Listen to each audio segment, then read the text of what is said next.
You got Kwanzaa pulling out her titties. The whore pulled out her titties. And these whore bags over here started feeling and fondling on her tits. What? I don't have it to do with you. Girl, you can go over there, rant and rave. Girl, you can shake all your rainbow bright hair all you want, dear one. I'm not doing this. I'm not doing this with you, dear one. I'm not doing this with you, dear one. I don't have nothing to do with you, and I'm done. Baby, you can scream my name from the rooftops from now till Jesus come back. I'm done after this. Introduced to Tick's Meat. Do you see what I see? Did y'all really hello, casting, wardrobe, y'all let him roll up out of wardrobe with these pants on, giving us all of this, thinking we were not going to see it? We have been waiting with bated breath and anticipating all season long for the slightest glimpse, and y'all just put it out there this episode in all of its magnificent glory. Listen, that young man said, baby, you ate on this first date, you giving up the cooch on the first date, okay? Well, you gonna run me my coins. Run me my cooch or run me my coins. Run me my cooch or run me my coins. Run me my cooch or run me my coins. That's our new theme song.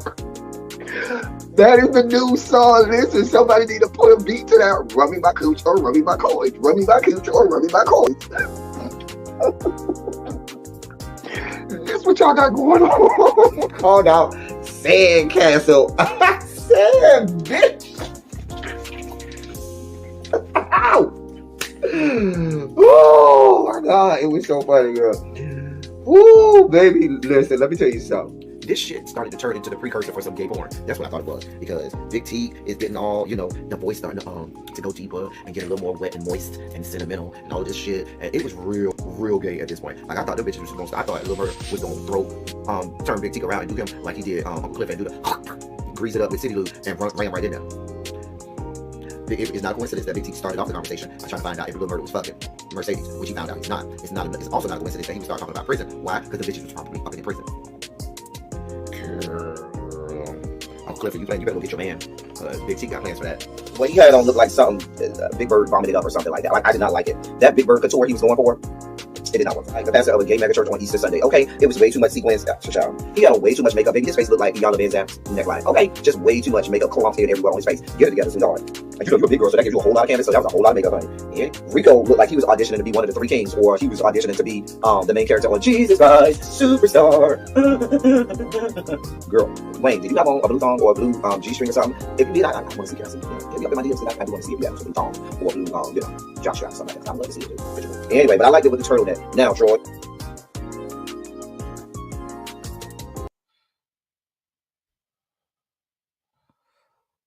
Well, hello, people. We are back. Hello.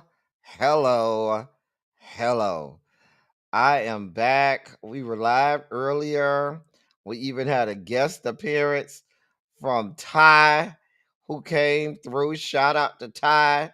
And shout out to everybody else who came on. Chef Don, and Tracy, and It's Me D, and Demetria, and I know I probably missed somebody, but we had a good time earlier. We hung out a little bit, said a little happy Juneteenth and everything, and we here. And now all my regulars can be. I know some of y'all been working today. Some of y'all ain't have off. So I know I had to come back at my regular time to say hello to my people.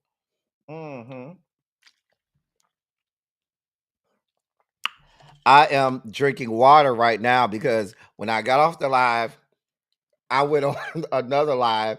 It wasn't live on YouTube. It was like a bunch of us friends got on Google Meets, and we took a bunch of shots. And so I am drinking copious amounts of water to make it through.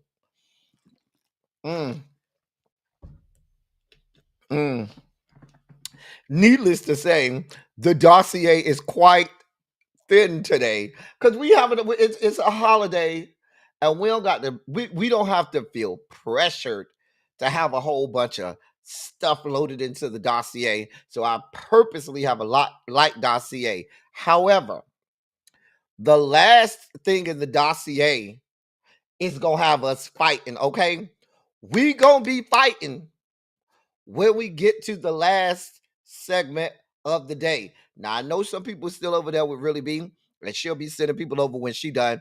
She just texted me, so I know she over there finishing up. But We gonna be fighting. Go ahead and get your boxing gloves. Go ahead and get your Vaseline, to put on. Go ahead, start taking your earrings out and taking your shoes off and everything now. Cause we gonna be fighting when we get to the last part of the last thing that we got to talk about today. The last story of the day, I already know how this goes. We gonna be fighting. I ain't gonna tell y'all what it is, but when we get there,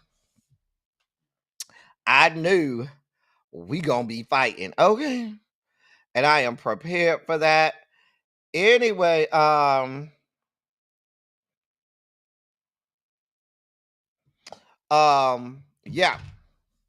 Let's get her done. Let's get her done. All right. Let me say hey to y'all, and we'll go ahead and get this party started. I told y'all the dossier is real light. We ain't got a whole lot to talk about, so we ain't gonna belabor the issue. Terrence, what's good, bruh? How is you working today, Terrence? Are you working today? They made you go in on Juneteenth. Yeah. Hey, Felicia, what's going on, sweetheart? Jay Parrish, yes, we are back. We are back. Hey, crazy homebody girl, you was here this morning too. We was just hanging out, shooting this shit. Hey, Tiffany Blue. Hey, L Sid, you back with us too? Hey, Tracy W, how are you, my love? Uncle Jay is here. North Carolina, come on and raise up, take your shirt off, swing it over your head like a helicopter, whatever the song was.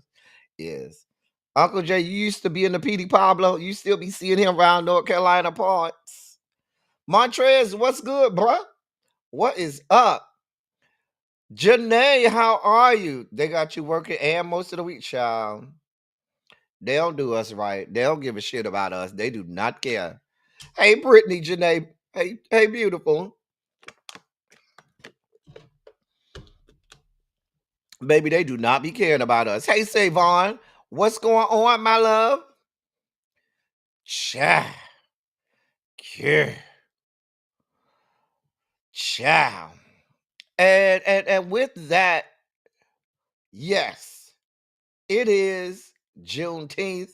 And once again, let me say happy Juneteenth to everybody. Happy Juneteenth to everybody. I hope that even if you had to go to work, you enjoyed some of the luxuries and freedoms that we enjoy post Juneteenth, Freedom Day. You say Petey Pablo actually lives in a small town about 25 minutes away from me. He was a very modest home. He has a very modest home and keeps a low profile. Okay. So that means you can go on over there and slide up in there. Now, a groupie skank said he got good sex. She didn't say the meat was all that big. She just said he had good sex. I know this girl who said, she had sex with him. She said the stroke game was real good. She said the dick was regular. She said it wasn't like no, she was like, when he pulled it out, she wasn't like, ooh, but it wasn't small. She said it was good size, wasn't small. It wasn't like gargantuan, but she said that stroke game was right though. She said it was right. Hey, lovely 31 Blueprint. How you doing, boo? See, y'all see how Tracy W do me? Now I said, hey to Tracy W, gave her a whole greeting, and now she over here. Did I get my special greeting? Y'all see how they do me? Y'all see how they do me, right? Hey, Demetria. Demetria, you see what I got to go through? Hey, little baby. What's good, DF4? What's good, bro? You all right today? You fine, really be. We ain't even got started yet, honey. We just shooting the shit. We are just shooting this shit. Okay, yes. Report bike. Report bike. Yeah, boyfriend size. It just depends on what some people boyfriend size is about a 7. For me, boyfriend size is like 8.5. But boyfriend size is anywhere from about a 7 to a 8.5. Okay. Once you go over 8.5, you getting a little above boyfriend size, and you might be limiting the amount of times we could have sex in a week because we need time to heal. Heal. Once you go under 7, you like now listen, now listen, now listen. So yes, boyfriend size 7 to 8.5. That's boyfriend size. That's right there in the pocket, literally, right in the pocket. I mean, am I wrong? Child. Hey, Tawana. Now look at here. Oh, and you gonna blame it on Really B? You gonna blame it on Really B? Uh-huh. Uh-huh. Mm-hmm. Not trade today. Really B made you late, not trade. The Fat Joe lawsuit. I didn't even know Fat Joe had a lawsuit. I can't stand Fat Joe anyway. I cannot stand him. Oh, Really B. Oh. I ain't gonna go there. We in good vibes. It's Juneteenth. We don't have to concern ourselves on Juneteenth with the others. We could just stay right here in the pocket with us. Okay. I know it's in my email, not the 122 pager. I hope you're talking about the 122 page. Yeah. Child. Mm. Child. I can't stand Fat Joe. I never have been able to stand him. He he make my ass itch. Hey, Antonia. He really make my ass itch. Hey, Candace F, we back. Yes, Antonia, boyfriend size 7 to 8.5. That's a boyfriend size. 7-inch to 8.5. Once you go over 8.5, you might be limiting the amount of times we can have sex in a week.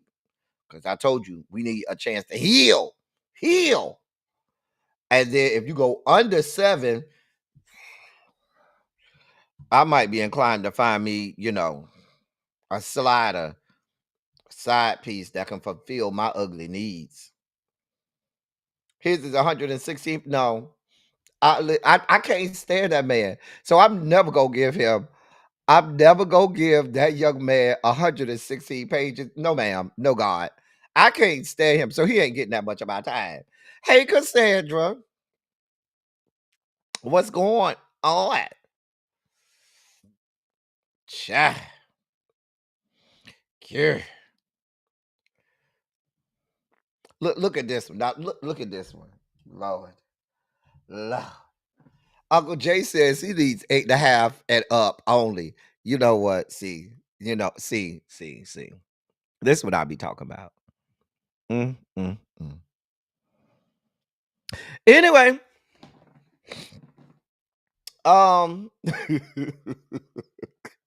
let's go ahead and get this party started. I told y'all because it's Juneteenth, we got a light dossier. For those people just coming in from Really Being, the dossier is real light. We not gonna be on here a long time. Real short and light dossier, okay? However, go ahead and prepare yourselves.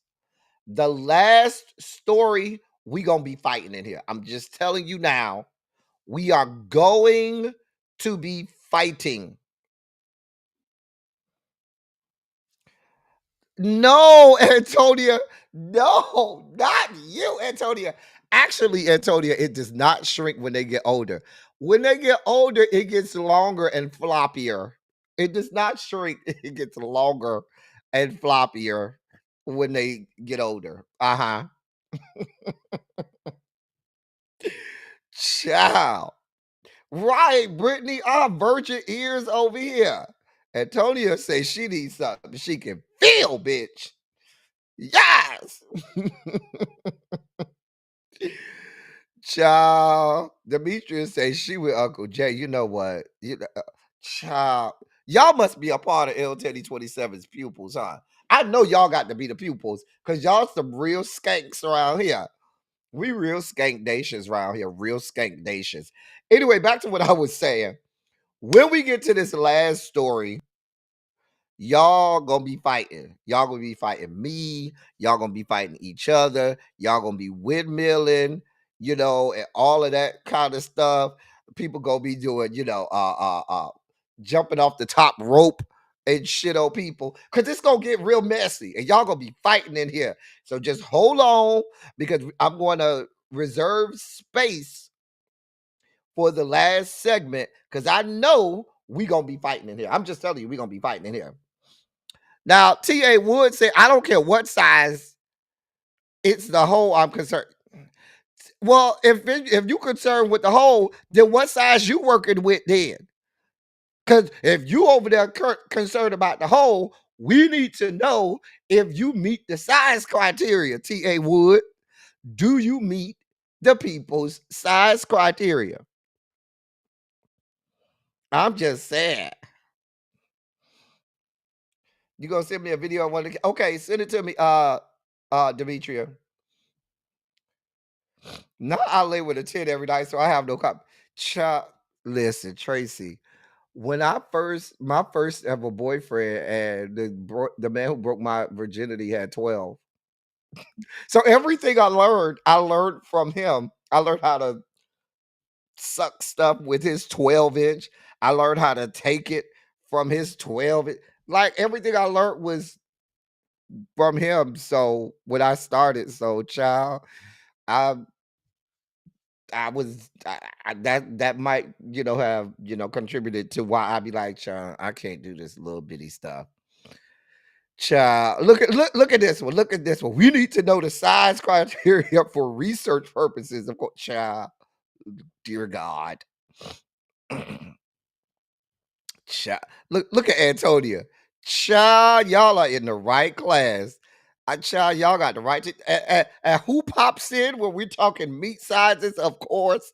Here we are. Harold. Harold. Harold. Hey. Hey to the motherfucking hey. Not my uterus is retrovert. How did we get here? God of mercy. God of love. How did we get here? We was talking about boyfriend size, and now we over here talking about retrofitted uteruses, people wanting their internal organs displaced. Child.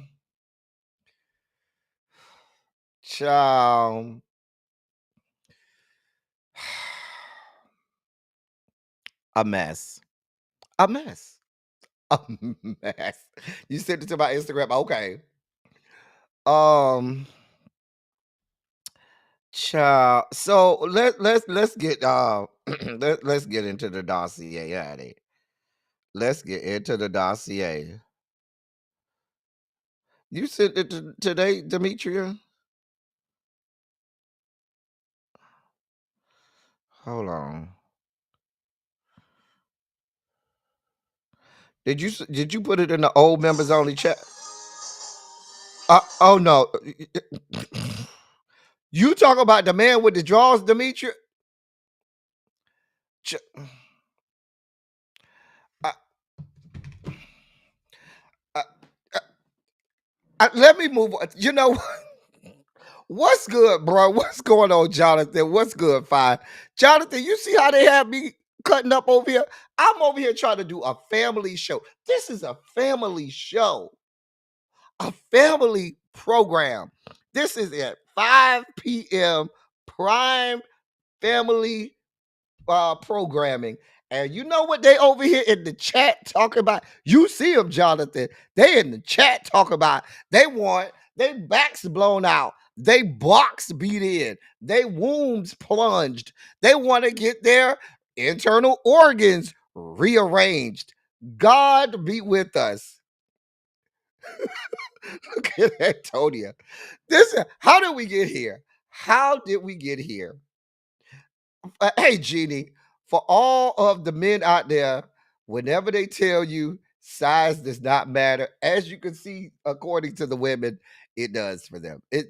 Just a mess. Just a goddamn mess.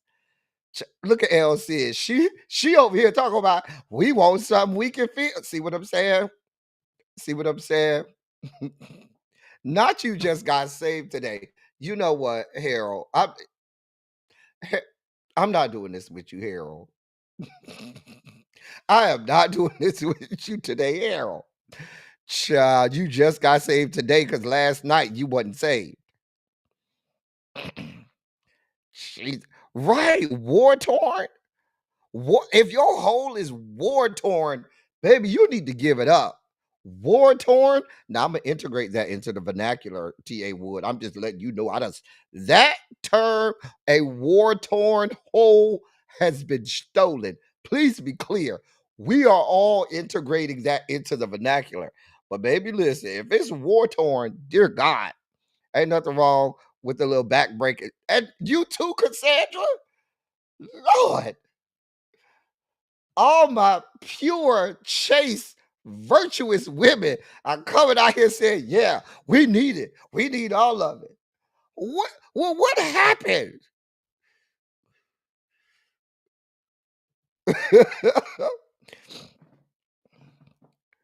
Paul, this is a family show. Look at Savon. She came right on over here. I'm sorry, size does matter. And if they say it don't, they like, you know what? How did my show? We haven't even started yet, y'all, and y'all are already way off in left field. Way off in left field. LC said save from what?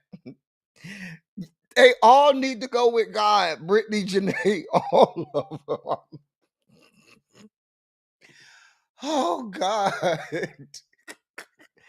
Happy Juneteenth. Happy June goddamn team. Y'all are hilarious. Mm, mm. Child. Y'all are hilarious. I don't even talk like this on here. This is your fault. How is this my fault? I ain't got nothing to do with this. Child. Harold, they are laying you out in this chat, Harold. Harold, they are laying you out. Harold, they say, save from what? Harold, I wouldn't take that, Harold. Now, I'm not going to let y'all do Harold like that. Harold is one of my long-serving hall monitors, okay? Harold ain't new to this. He true to this. Harold said, y'all better stop playing with him. He got a whole blue sash. He'll get some straightening up in here. Tell him, Harold, get some straightening up in here. We ain't going to keep having this. Anyway, is it okay for us to get started with the dossier? Because y'all are not clowning. Y'all are not playing around today. Y'all are clowning. And I love it. And I love it. Ciao. Anyway, y'all. Happy Juneteenth. We are having a good time, y'all. We are clowning like always. Hey, Symmetry, what's going on, beautiful? Lord. Lord.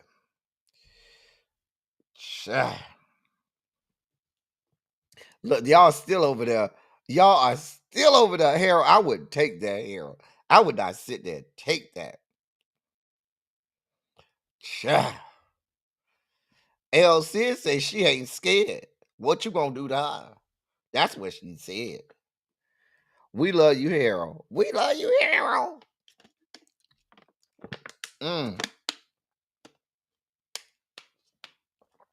All right, y'all. Let's get through. Let's get down to some business, and then we could be ready to fight. Like I said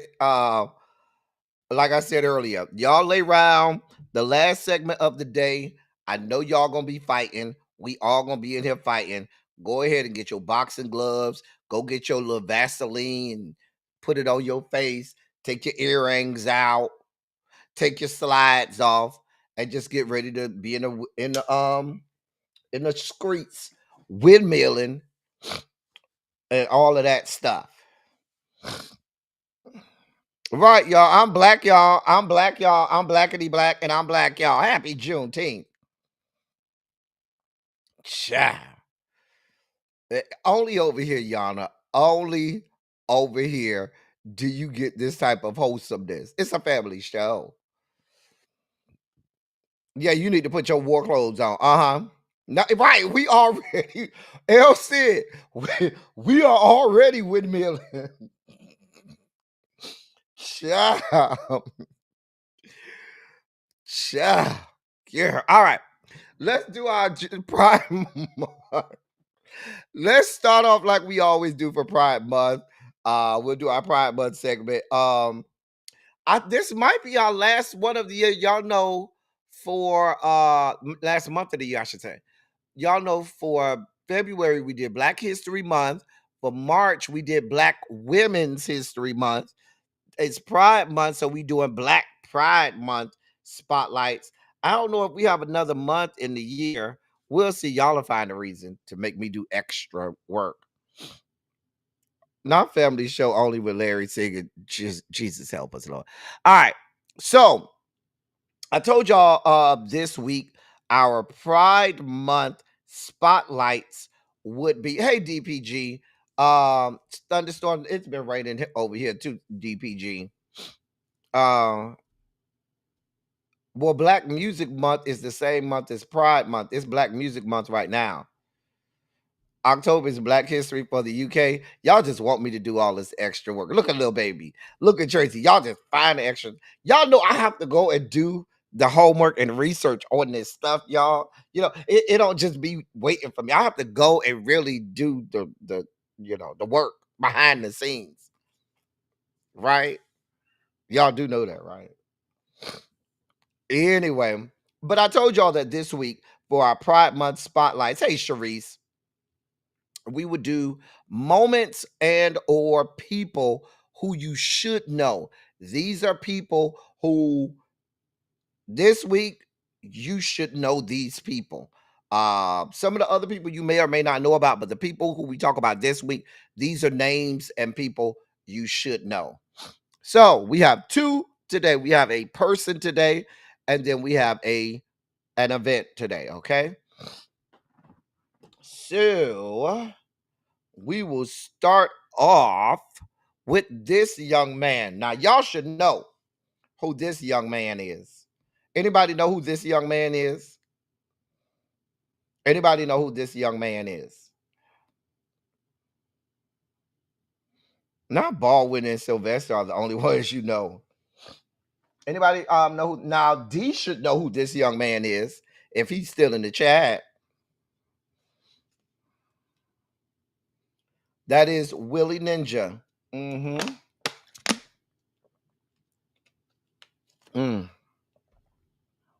That is Willie Ninja. Willie Ninja, better known as the godfather of voguing.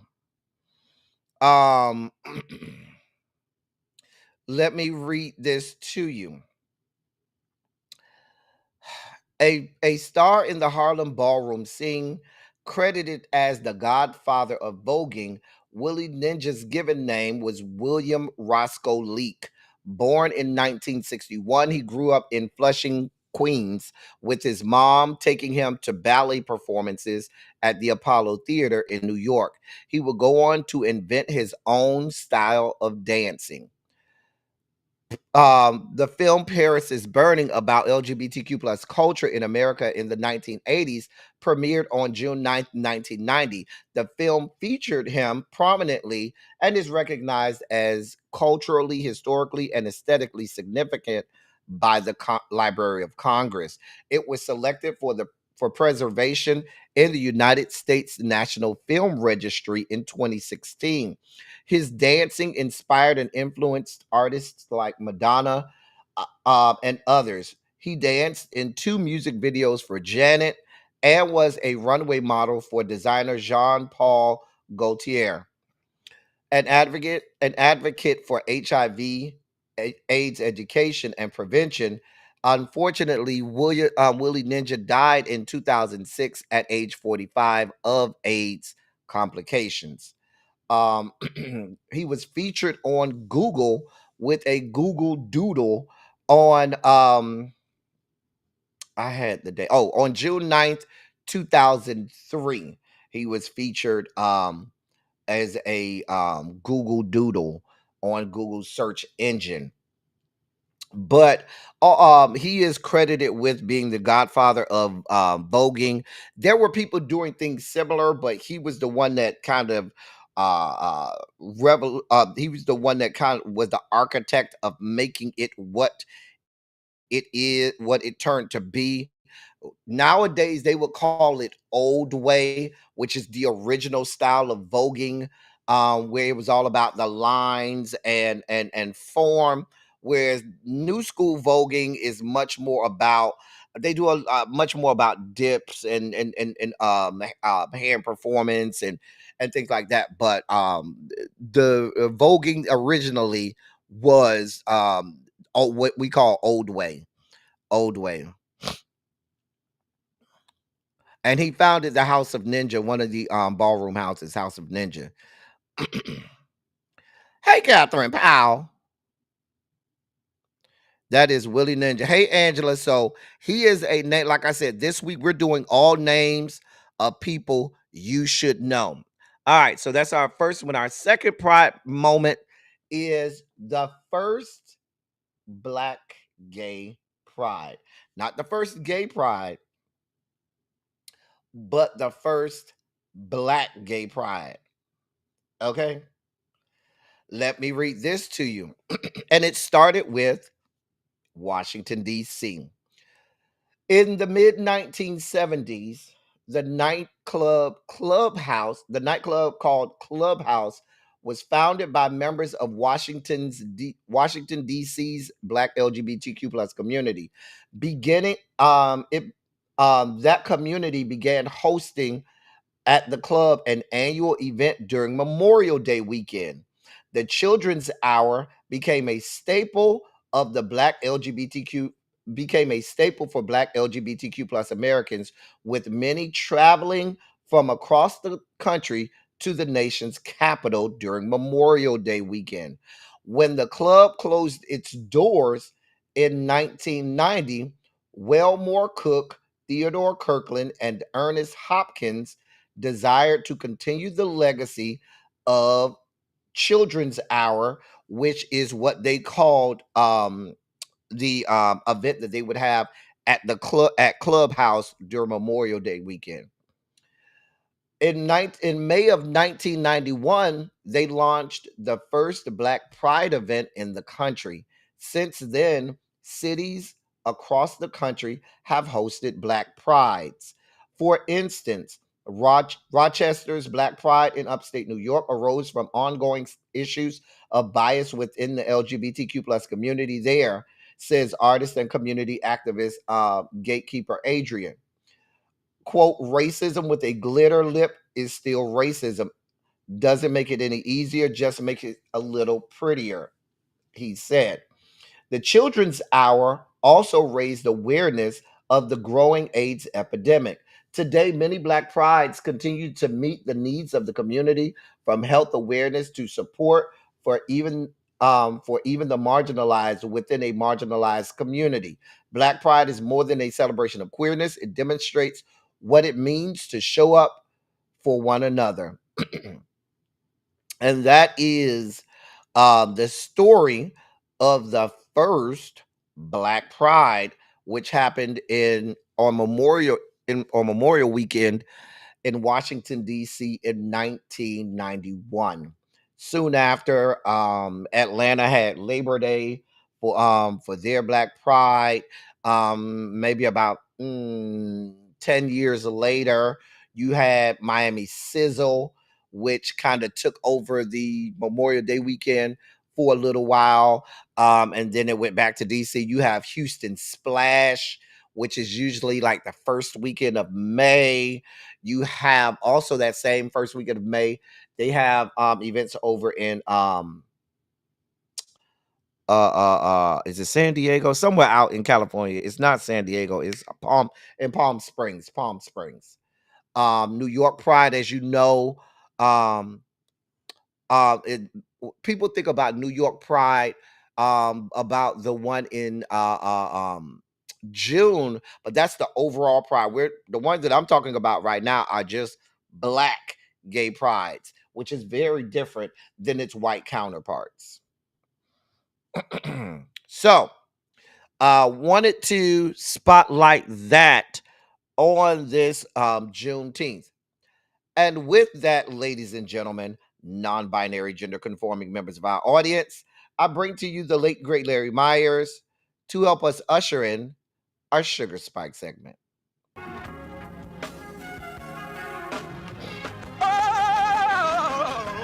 Oh God. You see, this is the part that I like. Major Sugar Spike. So loved the world, I want to fight. That he gave his only begotten son. Major Sugar Spike. And shall ever believe. Major Sugar Spike. They shall not perish, but have everlasting life. Taste the biscuit. Jesus! I wish somebody help me. Jesus. Thank you, Larry. And today we start off with some not so good news. Now, I told y'all the start of hurricane season is June 1st. And hey, Lock Queen, and we already have our first major hurricane that has made landfall here in the Western Hemisphere.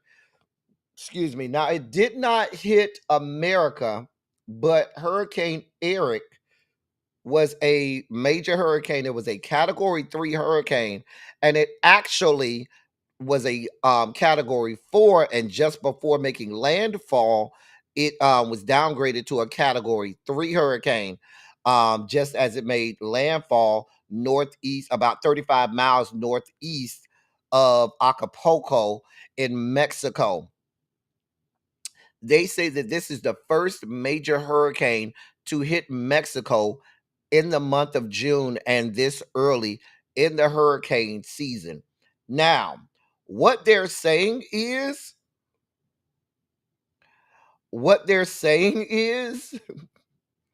for there to be hurricanes, major hurricanes, making landfall already in the first month of the hurricane season.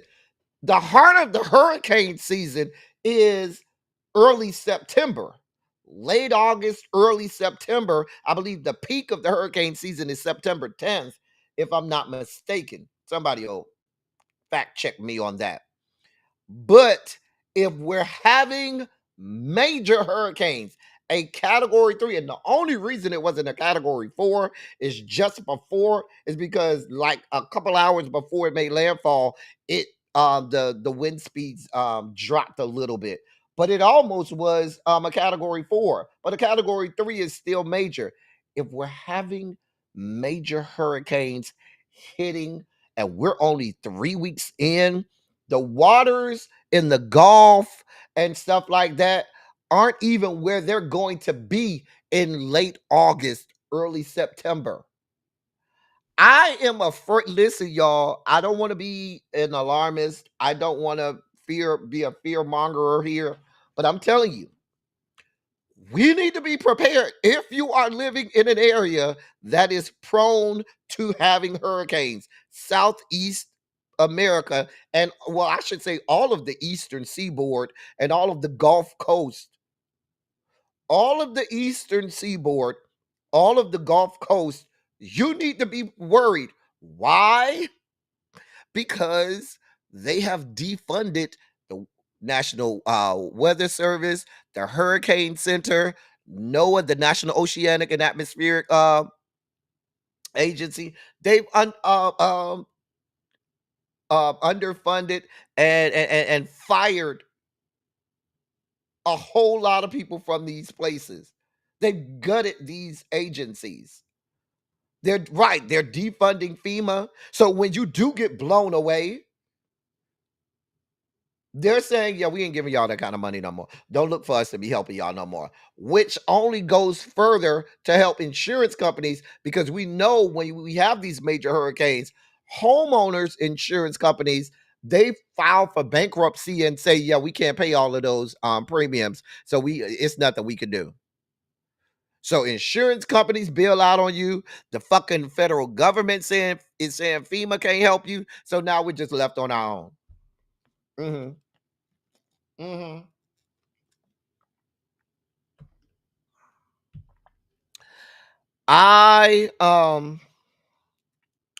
It's been raining a good part of the day here too. It just stopped not long ago, Catherine. But it's been raining a good part of the day today. But I am y'all listen, I am gravely concerned. This is not normal for you to have a major hurricane making landfall. Now let's be clear. This is a Pacific hurricane. However, that this is still, around the same latitudinal area as the Gulf. This is early in the hurricane season, real early.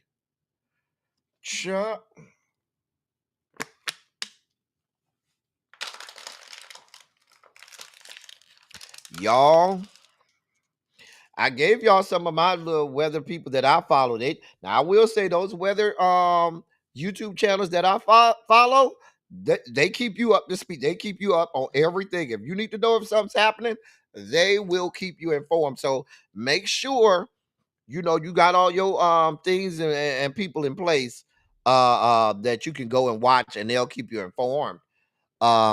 Let me see if I missed anybody that came in while we were clouding. Oh, hey, Cybera. Hey, Lock Queen. I didn't even see y'all come in. Anyway, but I wanted to start with that.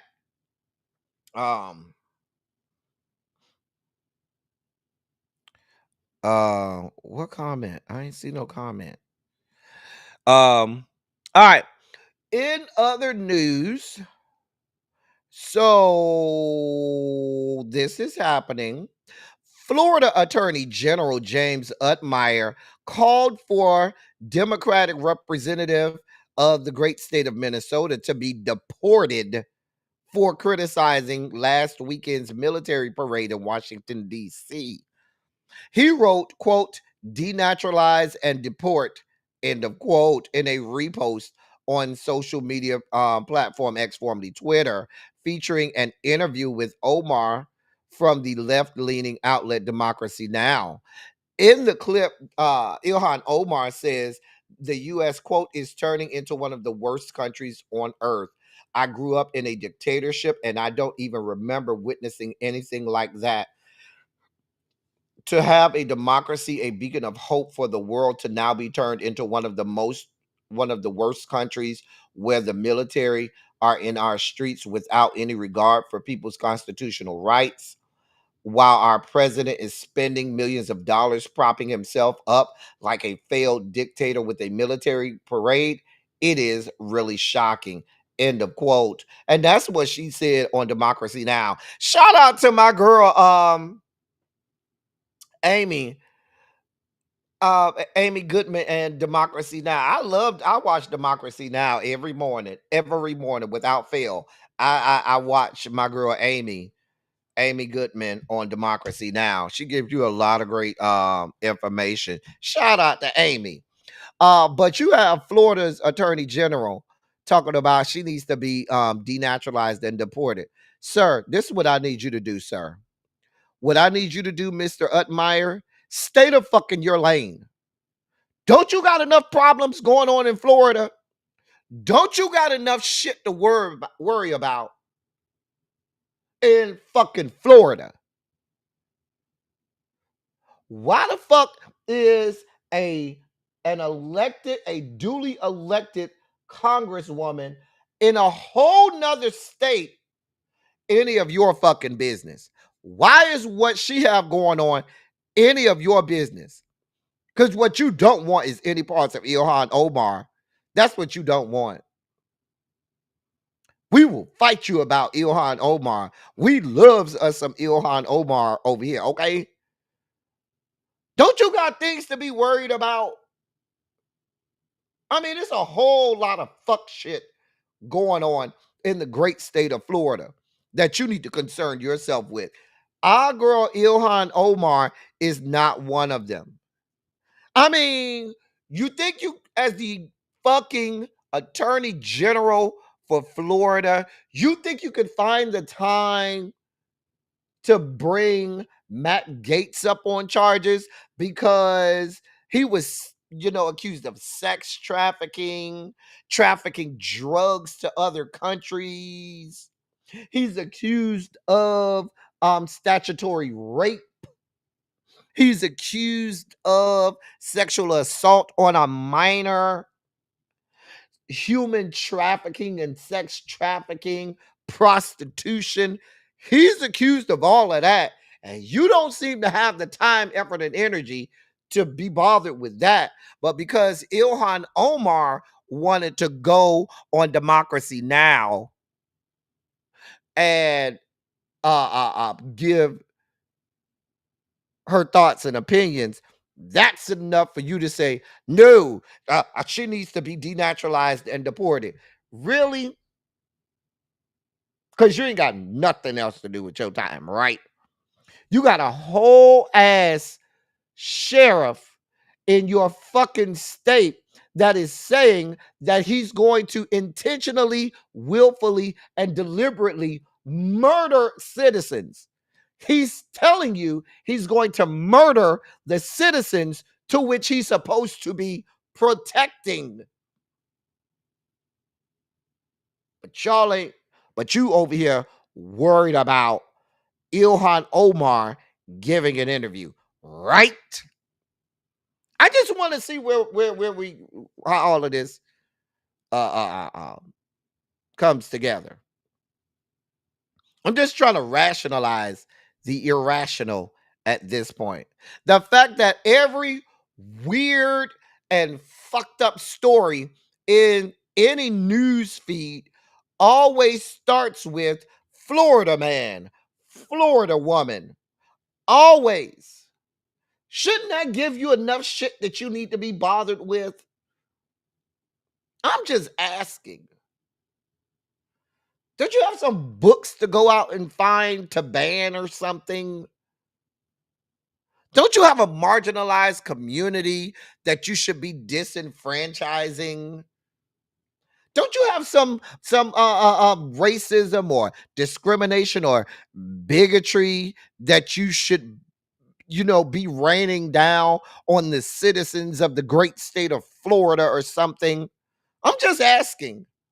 Because you seem to have a lot of time and a lot of energy, sir. I'm just wanting to know.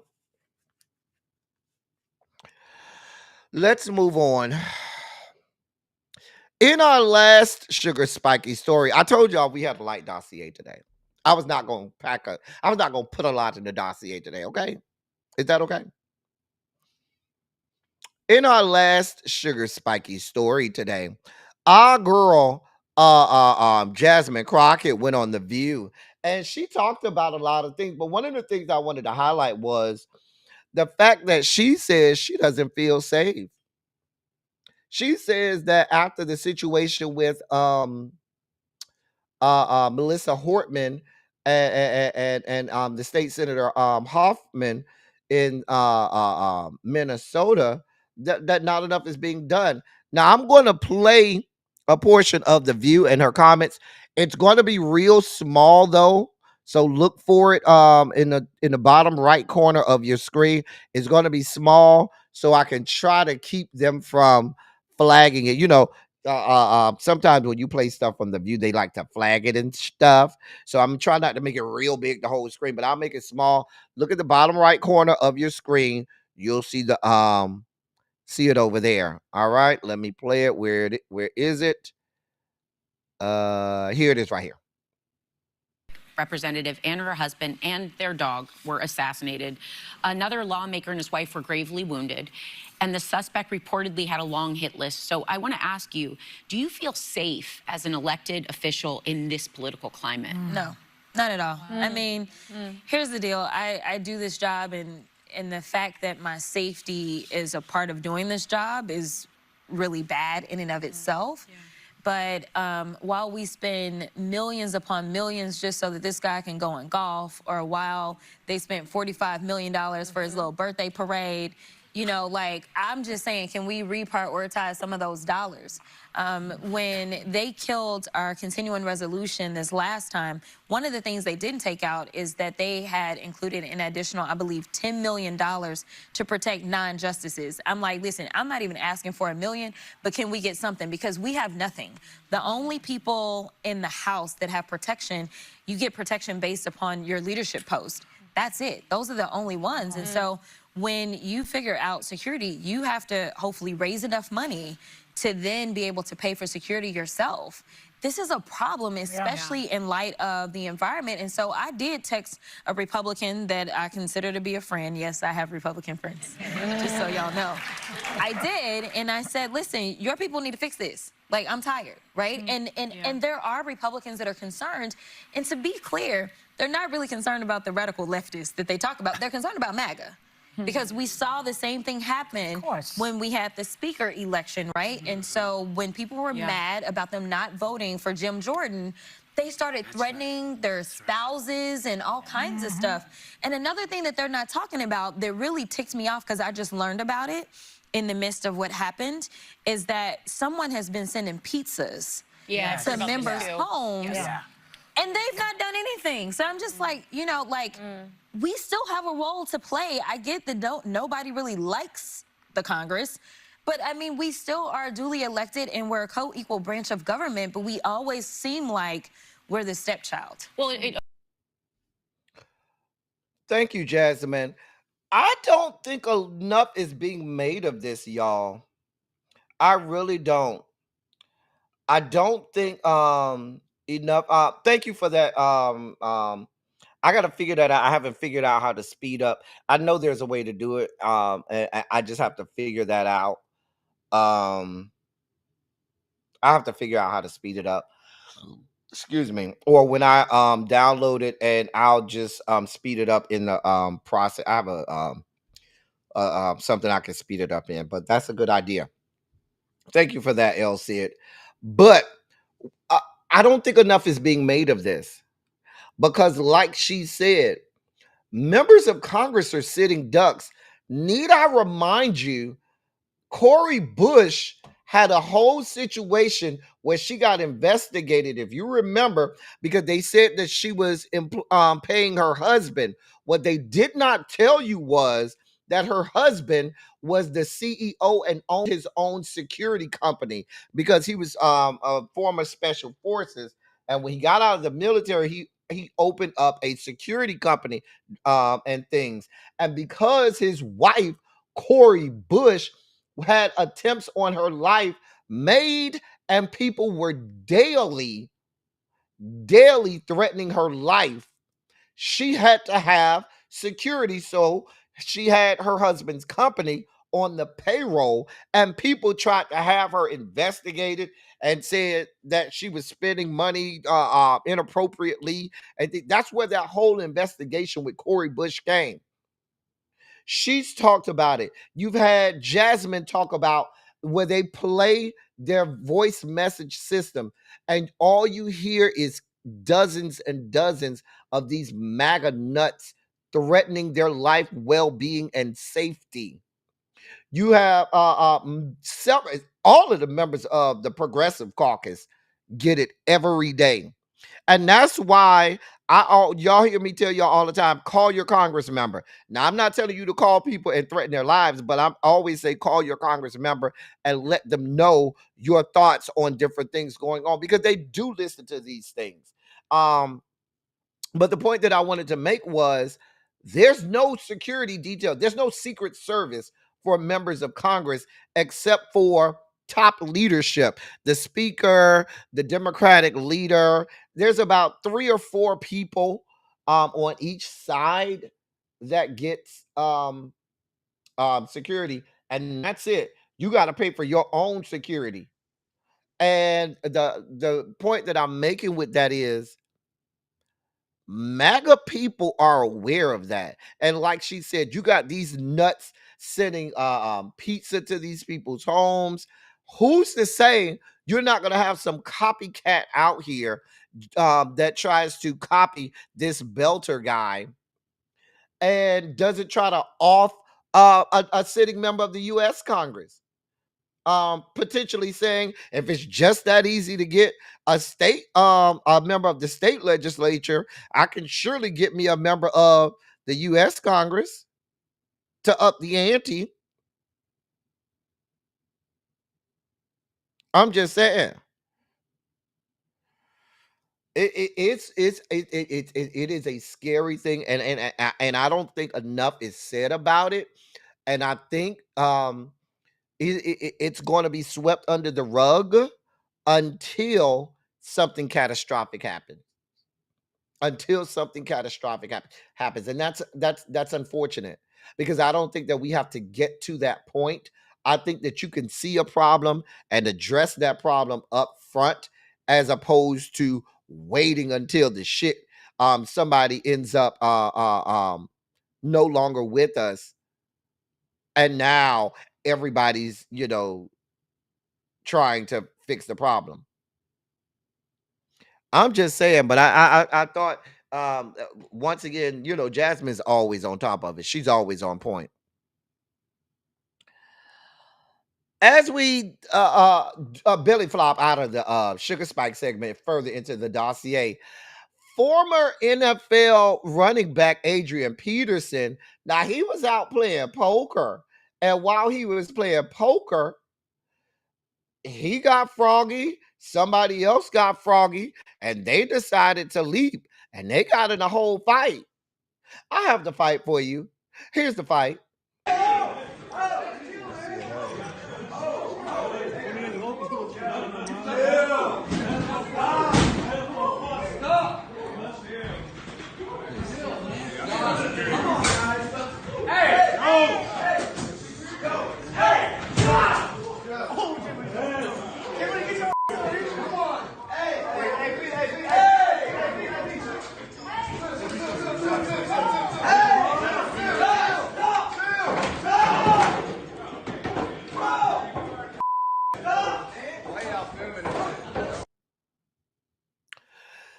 Now, a person that was there at the event says you really couldn't see it, but they said when they got over there to the wall, old boy was giving Adrien Peterson the ones and the twos. They said he was giving Adrien Peterson everything he wanted.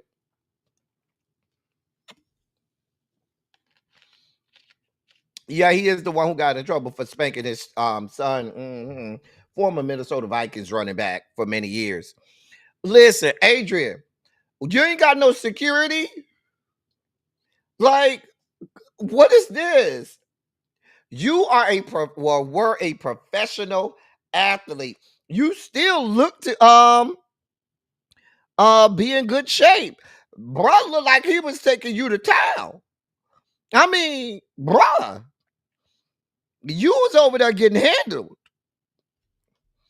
I don't know if he broke. I thought he was having some issues with a baby mama at one point, with child support. I wonder how many kids he have. I wonder how many kids he have. Oh, he got 3. According to the Googles, he got 3. I thought at one point he was having an issue. Maybe that was LaDainian Tomlinson. Maybe I'm thinking about LT. One of them, either Adrien Peterson or LT, one of them was having issues with a baby mama and paying her and stuff. Oh, so it was AP with the child support. Okay, so I wasn't wrong. Okay. I mean, listen. No, he been out the league for a few years now. Shit, how long he been out the league? He been out the league. Oh, I think he was out of the league before the pandemic. If I'm not mistaken, child. Anyway, Adrien, I don't know what to tell you, sir. I ain't got nothing to do with it. You went over there. You started trying to fight that man. The man looked like Yeah, he's been out of the league for a minute. I know it was before the pandemic. But listen, sir, you was over there getting handled. From the little bit I can see, once y'all got over there at the end toward that wall, he was giving you the ones and the twos, 2 to the head, 3 to the body. I don't know what to tell you, Adrien. Adrien, bruh, you shouldn't get embarrassed like that. I ain't got nothing else for you, sir. Go with God. His net worth is only $1 million. Oh, that's unfortunate. Hey, Fran. We'll be real quick on this. From one vile, decrepit waste of the human genome to another, Cuba Gooding wants y'all to know that he's praying for Diddy. He said he don't judge nobody. That's what he said. Well, let me give you the exact quote. He said, quote, like I said, I pray for the brother and I pray for the victims and I pray for Cassie and her family. That's all I can do from a bystander's point of view. You know, it's hard to, but yeah, I feel sympathy. They say he without sin cast the first stone. I don't judge anybody.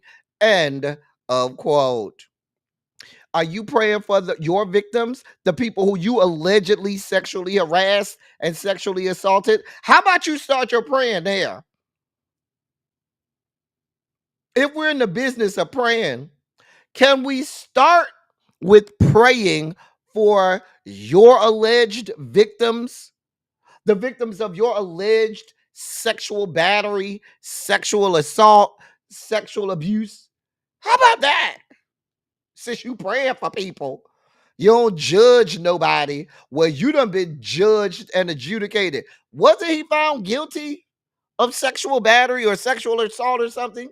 Hasn't he already been adjudicated by a court of law? I'm just asking. Harold, he praying for the victims and then turn around and sympathize. Well, that's because he's an abuser himself. That's why he talking about he without sin cast the first stone. Really? Child. If y'all don't go sit the fuck down somewhere, that's y'all boys, Cuba Gooding Jr. Show me the money. He ain't shit. Where y'all find these people? Sir, you don't judge anybody, really? I bet. Girl, we gotta move on. I don't have this type of time to play around with Cuba. I don't like Cuba. I don't like Cuba Gooding. I don't like Cubans. Anything with Cuba in it or any derivation of the word Cuba. Now listen, while we were over here focused on Derek Dixon and all that he had going on with Tyler did an interview the day before the lawsuit broke out, okay? Tyler did an interview with Ari Melber on MSNBC, who you see to the far right. Ari Melber played a clip of something Toure said about Tyler and his movies from several years back. Now, Toure you see on the far left. Toure got mad about it and said, bruh, I got some words for you. So I'm going to first play what Ari and Tyler said on Ari's show, and then I'm going to play what Toure had to say when he had words for Ari. Here's the first video. He said Perry's serving an audience that is underserved by Hollywood, he argues. And he says, and he's speaking as a black man in America, he says especially black Southern women who don't see themselves in Hollywood fare. He says his grandmother loves this stuff. And then he says, quote, I can't watch it without cringing. Yeah. What do you take of that? Is it just out of bounds off the whole conversation, or is there something there that you deal with? First of all, he's brilliant. Like I've watched him. I pay attention to him. Toure's brilliant. However, I can understand why he doesn't relate to it, because there's a highbrow level of Negro who doesn't understand what I do and how I do it, and there's this need to look down upon it, to make themselves feel a certain way about it, rather than embracing and understand what it is. Because there's a sense of moving away from where we come from, forgetting that our mothers were actually maids and grandmothers were maids, and helped, and all the things that we had to do to get us to be in the place that we're in. First of all, Tyler, don't be trying to call us highbrow Negroes, because we look at your shit and say, bitch, that shit is horrible. Now we highbrow Negroes that don't appreciate your shit. Bitch, you need to do better. If you go sit down somewhere, TP, go stop playing with us. Okay? There's a certain level of highbrow Negro. Mm-hmm. Some of us highbrow Negroes know better than to be playing around with the people who we are employing. But that's a whole nother topic for a whole nother day. Girl. Anyway, Toure said, oh, y'all want to discuss me? And you think I'm not going to respond? Here's the video. This video is for Ari Melber. If you're not Ari Melber, keep scrolling. Or don't. Yo, I saw your little interview with Tyler Perry where you used my quote from 15 years ago to talk about some black people think your movies are cringe. That was fucking lame. Why the fuck am I in the conversation? You need me as your authenticity prop? Why did you pull up a 15-year-old quote to ask him about some black shit? Did you need a black person to be basically holding your hand while you asked him about some black shit? That's funny, because you say a lot of black shit. Little rhymes and raps and shit that you make all awkward. That shit is corny as fuck. That whole shtick, the dorky white guy says 90s hip-hop lines, that's cringe as fuck. But if you got the courage to make DMX sound cringe on MSNBC, then ask Tyler your own fucking question and leave me out of it. If you were black, I'd say keep my name out your mouth. But you're not. So please refrain from referring to me in these sorts of contexts.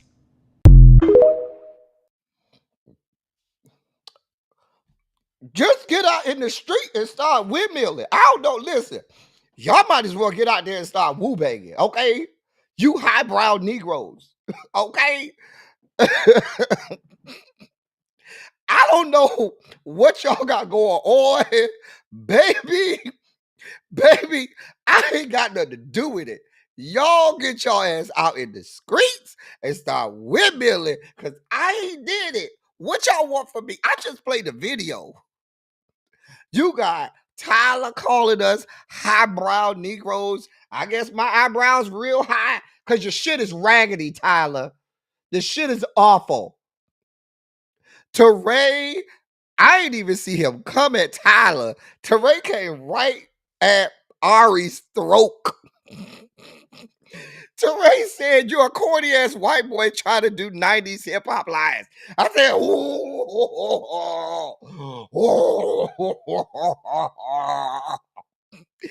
oh, girl. Listen, let me tell you, this is what Toure, let me translate, Ari, to you what Toure really was saying. This is what he really was saying. Fuck you, bitch. Fuck you, bitch. Fuck you, bitch. That's what he said. You need me to translate that for you again? Again, Ari. Toure said, fuck you, bitch. Fuck you, bitch. Fuck you, bitch. That's what he said. I don't know what you want from me. Go meet him outside. Don't talk to me. I ain't got shit to do with it. I ain't got nothing to do with it. I don't have nothing to do with it.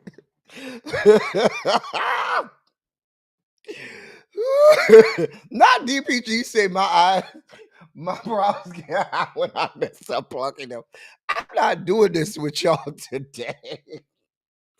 Hell say let them hoes fight. Girl, they is out here windmilling in these good streets. I ain't got nothing to do with it. Girl, listen. I don't know what to tell you, Ari. You might want to go over there and give Toure a call. I'm just saying. Didn't he pass? Didn't he pack him up? Baby, Toure said, bitch, he had time. Fuck you, bitch. Fuck you, bitch. Fuck you, bitch. Fuck you, bitch. He said he had time. I don't know what to tell you. Don't look at me. I ain't did nothing. I'm just so you picked the fight with that man. I ain't got nothing to do with it. He said leave him out of it. He said that was a comment from 15 years ago. How the fuck you gonna bring that shit up some 15 years later? That's what he said, not me. I ain't got nothing to do with it. I'm out of it. I'm out of it. I ain't got nothing to do with it. Mm-hmm. You might want to give him a call, Ari. You don't look like you can fight like that either, Ari. Go ahead and call that man, because I mean Toure don't look like he can fight either. But I don't know. Listen, I ain't got nothing to do with it. You know, y'all get out there and start windmilling and stop. Anyway, moving on.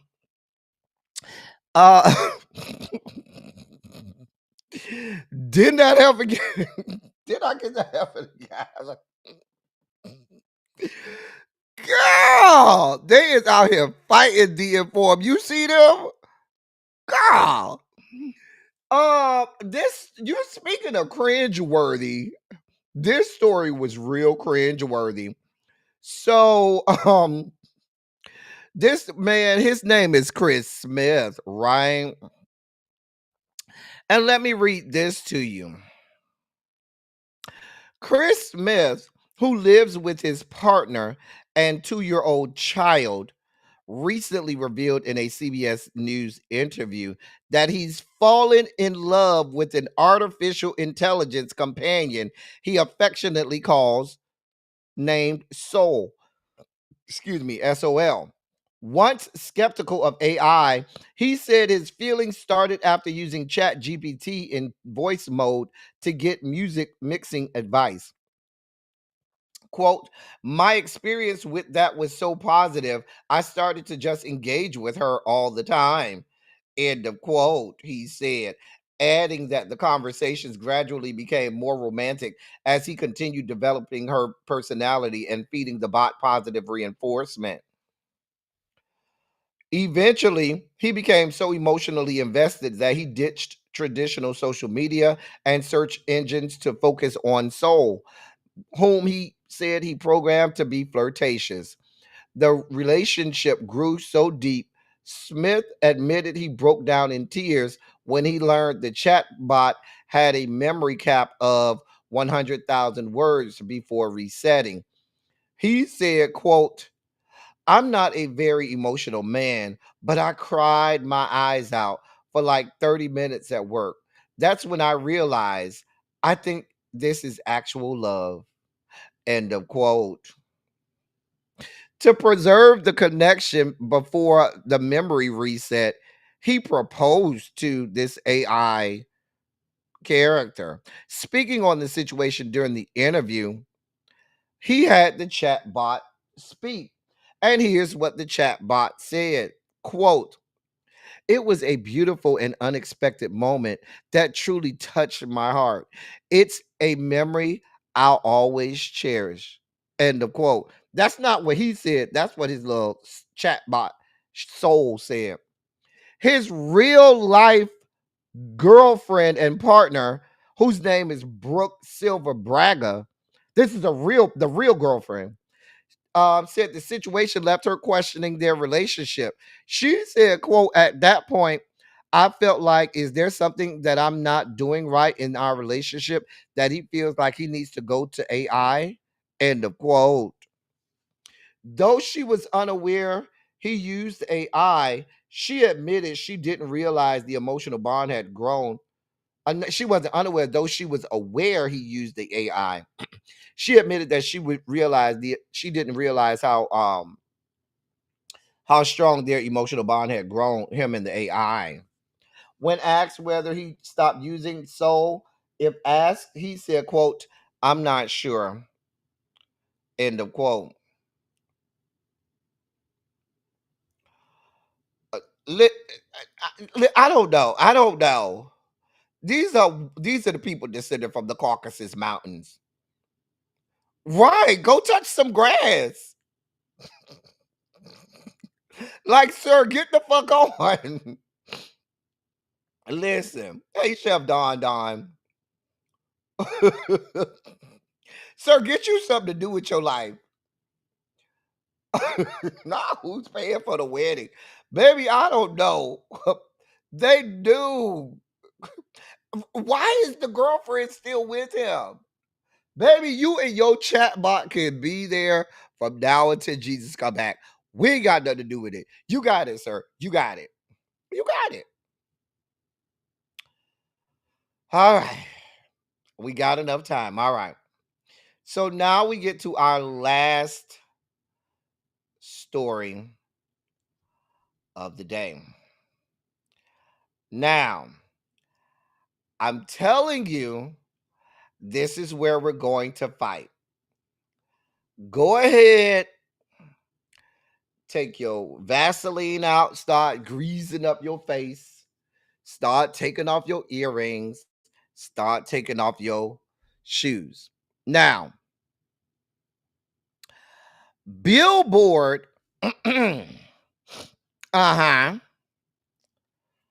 Billboard released what they believe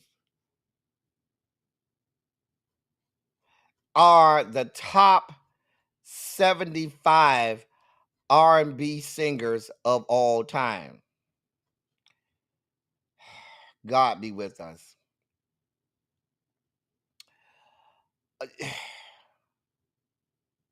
Now, this is their special salute to Black Music Month. Here's what they wrote. They said, what a difference 10 years can make.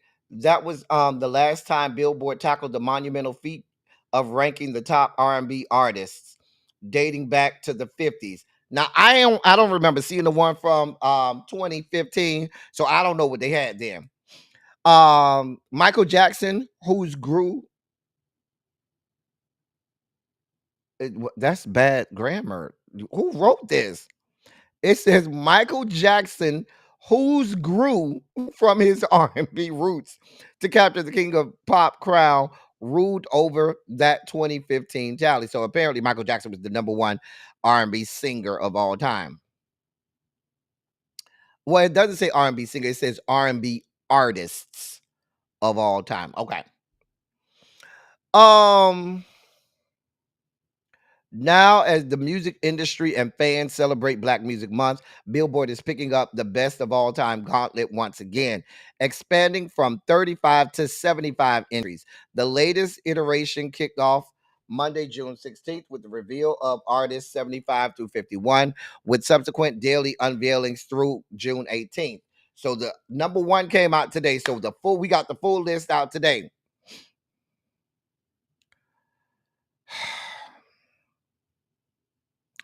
Now the countdown concludes with the reveal of the list top 10 honorees in tandem with today's Juneteenth holiday. They say that the staff discussion on how to go about determining the entries and rankings were, to say the least, heated, helping to fuel these illuminating and sometimes raucous discourses were generational debates over old school versus new school. At the same time, Mount Rushmore debates were also raging on the social media front as fans weighed in on R&B artists, which R&B artists like Jackson, Chris Brown, Luther Vandross, R. Kelly, and Usher truly deserve to have their images carved in stone for all time.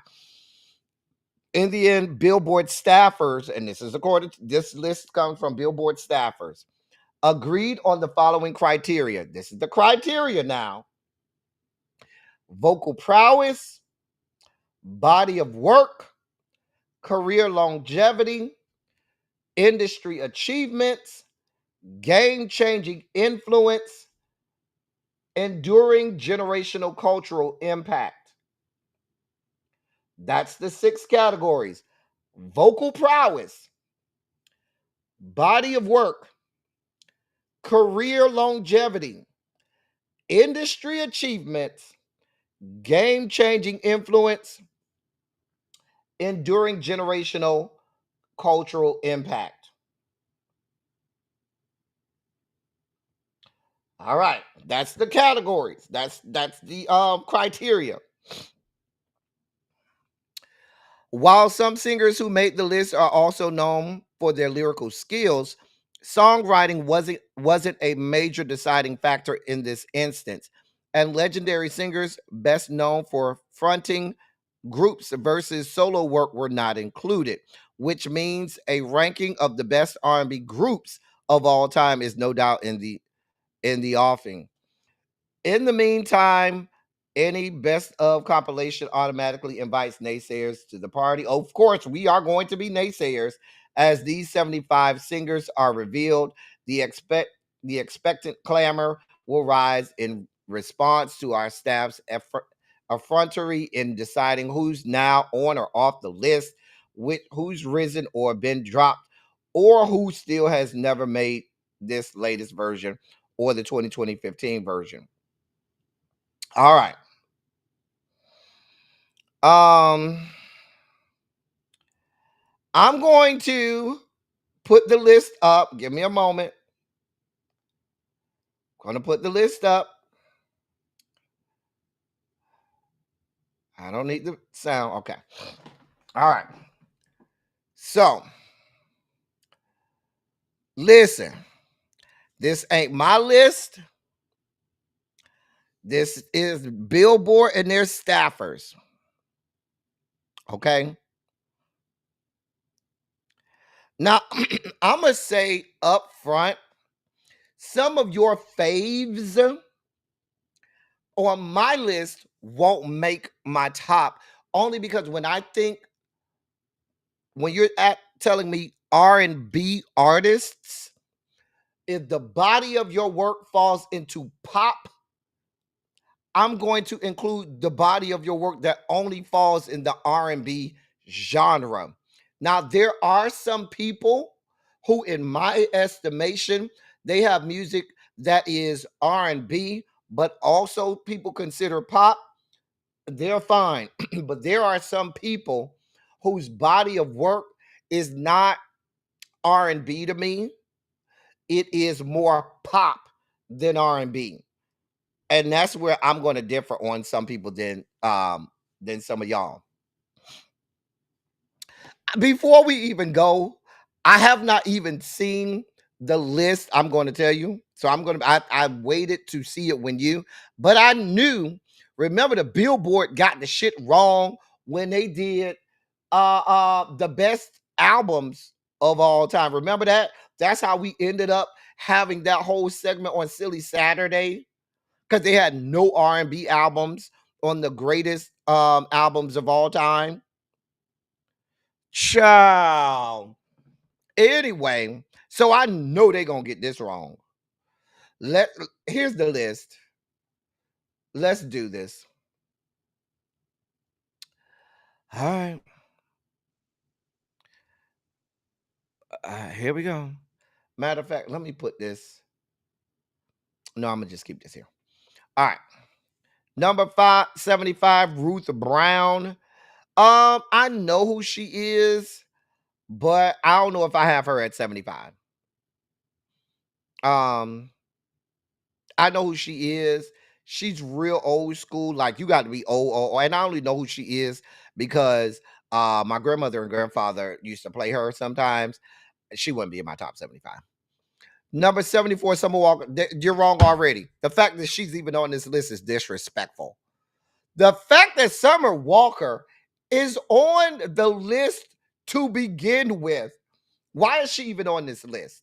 I'm sorry. Kiddos, young people, she's on this list. The list is wrong. I'm sorry. Full stop. There's no list of greatest R&B singer artists, and you tell me Summer Walker's on it. I'm sorry. If she's on your top 75, you need to get a new top 75. We ain't even got, we only got 2 people in, and we're already like, this shit is trash. Summer Walker, top 75 R&B artist of all time? Are you fucking kidding? Oh, this list is trash. You gonna throw this shit away now. Let's see, 73, Etta James, way too far down. Way too far down, Etta James, way too far down.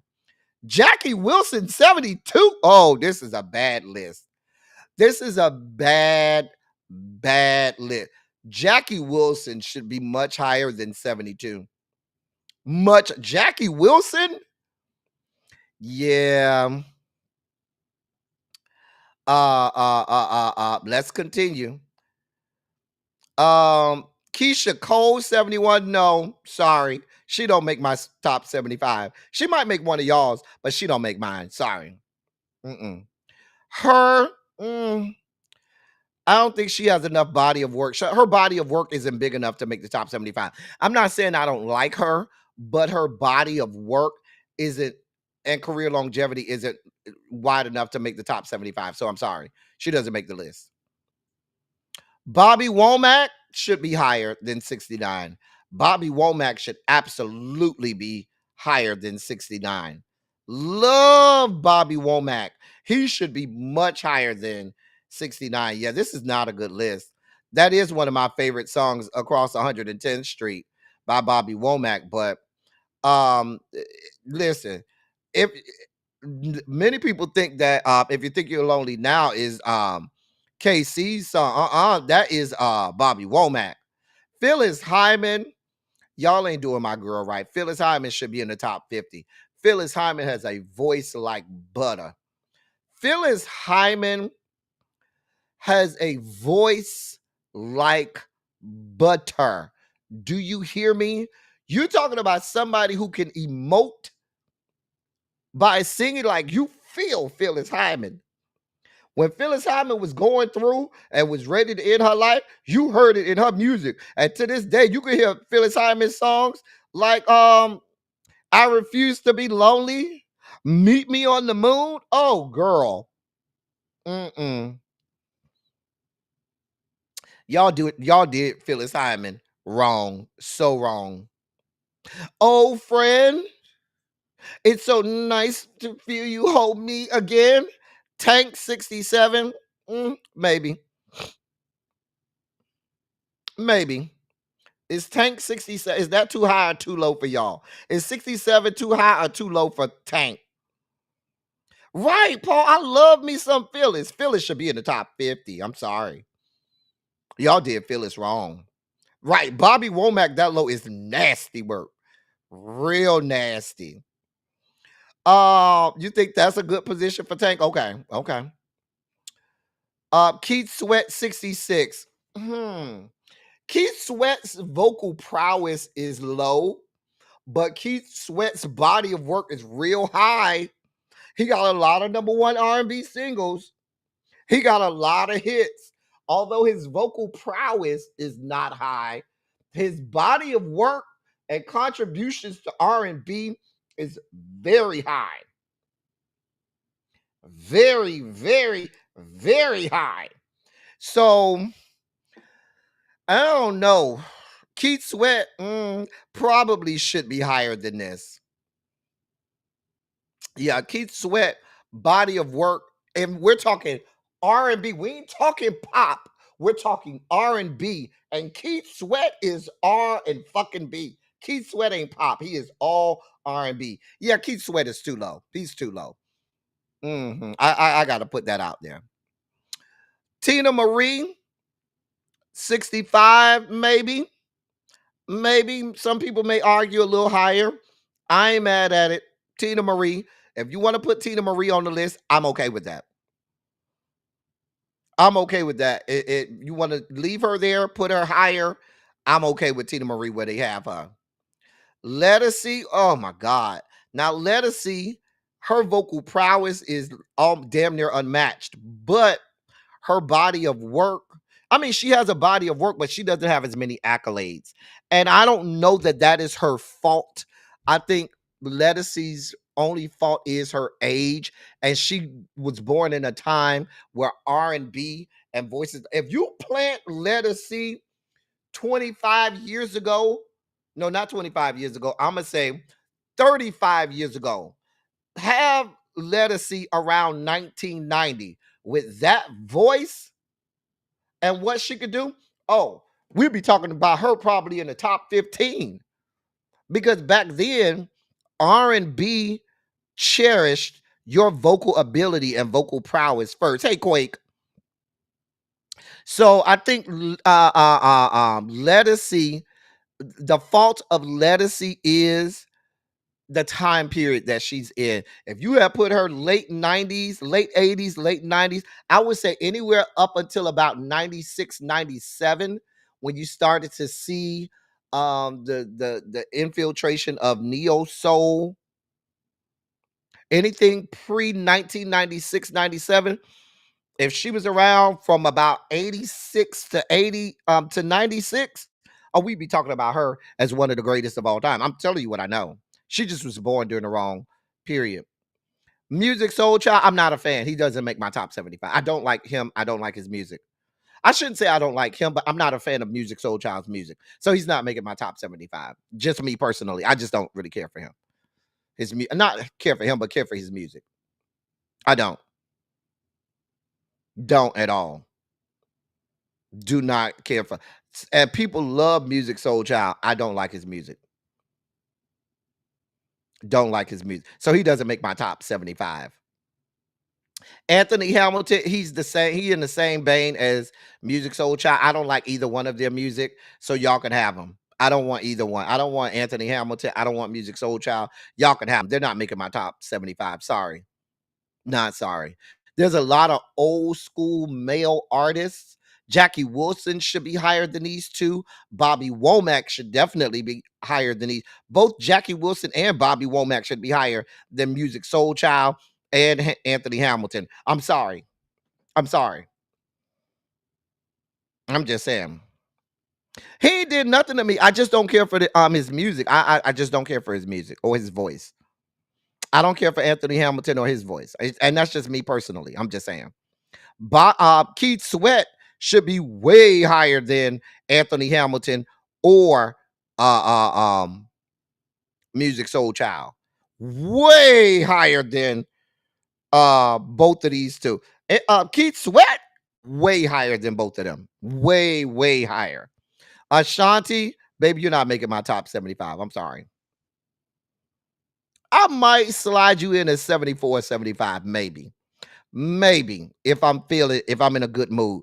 But I'm just not a fan of Ashanti's music like that. I'm just saying.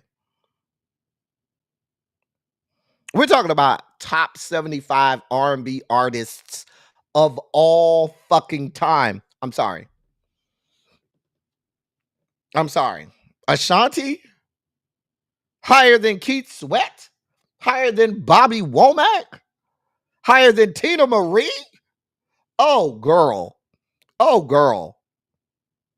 They got too many young people on this, people who are voting. Neo, you don't have enough of your own songs. Now, if this were a writing thing, if this were about writing credits, bro, you would be up there. But this is about your own body of work. You don't have enough body of work. Your body of work is not big enough for you to make the top 75. Sorry, Neo. Sorry. Nope. Not making it. Sorry. Neo? Higher than Bobby Womack? Higher than Keith Sweat? Like, really? Who made this? I guess. Fantasia 59, maybe. I don't think it's a bad place for her. I don't have that. Some people will probably put Fanny higher. I don't think that's a bad spot for her. I think that's a good spot for her. I think that's a good spot for Fanny. 59, I can take that. Peebo Bryson, too low for Peebo. I love Peebo because people forget Peebo goes back to the 70s. Peebo goes all the way back to the 70s. Now, maybe you leave Peebo here. I still would have Bobby Womack probably higher than Peebo, but I might leave Peebo here. I would probably leave Peebo here because Peebo has a lot of hits that were pop. People had a lot of crossover in the 80s, especially when he started singing on soundtracks and stuff. And so he had a lot of crossover hits that were not so much R&B. It was a lot of pop and adult contemporary, a lot more pop and adult contemporary than R&B. But yeah, this list it is trash. Trash. Tevin, 57. No. Tevin should be higher. Tevin should absolutely be higher than Tevin Campbell at 50. Tevin Campbell's not in the top 50. Oh, yeah, this list is flawed. Yeah, this is garbage. This is garbage. Garbage. Garbage, you hear me? Garbage. The list is garbage. Garbage. Tevin Campbell, 57. Oh, girl. Child. We probably do need to do a top 25. It is Black Music Month. We may have to do a top 25 or something. Girl. Tevin Campbell, 57? Like, really? Garbage. Garbage. I told you we gonna be fighting over here. DN4. Listen. Now, my favorite Tevin Campbell song is Tell Me What You Want Me to Do. That song alone by itself is enough to carry him in the top 20. And if I'm doing top male R&B singers, Tevin Campbell is in every top 10 male R&B singer of all time. He's should arguably be in most people's top 5 male R&B singers of all time. I'm just saying. Garbage list. Garbage. Joe, 56. Joe is very slept on, and I think Joe technically should be higher. Technically, Joe's vocal ability, Joe's body of work. Joe doesn't have all of the accolades, but Joe's vocal prowess, his body of work, and Joe's been in the game for 30 years now. So, yeah. Joe been in the game since the early to mid 90s. So, yeah. Joe is low. They got Joe. Hey, too feisty. This is a garbage list. Number 55, Natalie Cole is way too low. And she's another one who slept on. Natalie Cole has so many hits. Go look at that woman's catalog. And her catalog is extensive. Her vocal ability is top notch. You are going to shudder to find many female R&B singers that can outsing Natalie Cole. I'm just going to be honest with you. Pure soprano. Chops like none other. None other. Way too low for Natalie Cole. That's disrespectful to Natalie Cole. Jasmine Sullivan's too high. She's too high. While she has great vocal ability, she doesn't have the catalog. She doesn't have the catalog not to be at number 54. She doesn't have the catalog for that. She's not above Natalie Cole. She's not above Tina Marie. She's not above Fanny. I'm not putting Jasmine Sullivan above Fanny as best R&B artists of all time.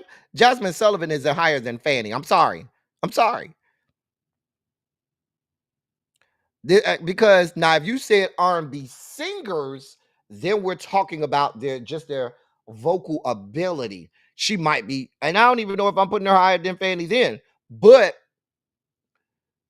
in terms of just artists and all of the criteria, catalog and all of that, no. Sorry. She don't belong that high. Jill Scott, she don't belong this high. And I love Jill Scott. Love her down. Love Jill Scott down. She don't belong this high. I'm sorry. That's just how I feel. You can fight your mama. Stephanie Mills should be in the top 50. I think this is too low for Stephanie. Stephanie has a body of work. Stephanie go all the way back to the 70s and has a whole body of work, has a whole catalog. Stephanie, this is too low for Stephanie. Stephanie, this is way too low for Stephanie. Stephanie not being in the top 50 is criminal. Just as criminal as Tevin not being in the top 50. Rick James, if we take out Rick James's writing credits and go to just his songs, he belongs, I would say he belongs in the top 50 because he does have a catalog. His vocal prowess isn't all that, but he does have a catalog. He does have influence. And he has a body of work and he had longevity. But I'm okay with him being there. John Legend, he's not making the 50 for me. Because I mean, outside of that first album, he don't got no catalog like that. Not R&B catalog. He ain't got no R&B catalog like that. For him to be this high. I'm just saying. That's too high for John Legend. Bobby Brown. Some may argue that Bobby Brown could be a little bit higher. I mean, you had him with New Edition. He had an explosive stratospheric solo career, but his solo career lasted maybe 8 years, 10 years, maybe.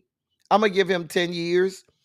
I'm gonna say, because he left New Edition. What year did he leave New Edition? What, by 86 or 87?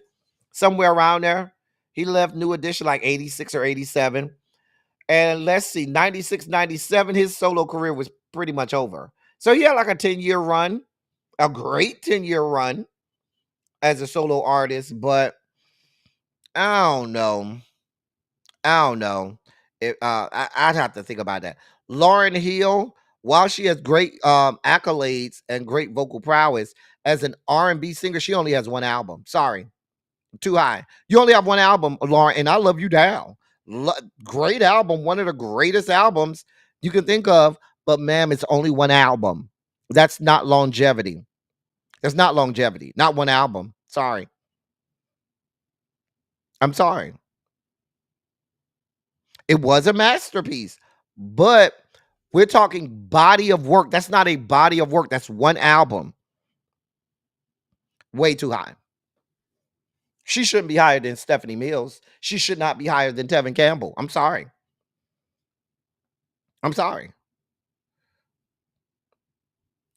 The Weeknd. No, I'm not even entertaining this. First of all, The Weeknd doesn't even really make R&B music. Okay, like that. The Weeknd should not even be on this list. If the fact that The Weeknd is on this list and in the top 50 and higher than the greats that he's higher than is a complete disrespect to R&B and what R&B is. Rihanna does not belong this high. Sorry. Rihanna doesn't even make the list. Rihanna makes a lot of pop. But Rihanna should not be this high. Maybe you let her on the list. Maybe. I think it's too high for her. I think it's way too high for her. Way too high for Rihanna if you're going to let her on the list. D'Angelo, his body of work is not big enough to be on the list. Sorry. As a writer, yes. As an artist himself, no. He does not belong on this. Not at no top 50. So, the fact that this woman is on the list is is a crime against humanity. Why? First of all, why is she on the list? Second of all, why is she in the top 50? I'm going to. That's a real question. That's a real question. Why is she on the list? Why is she in the top 50? Girl, I can't. I cannot. I cannot.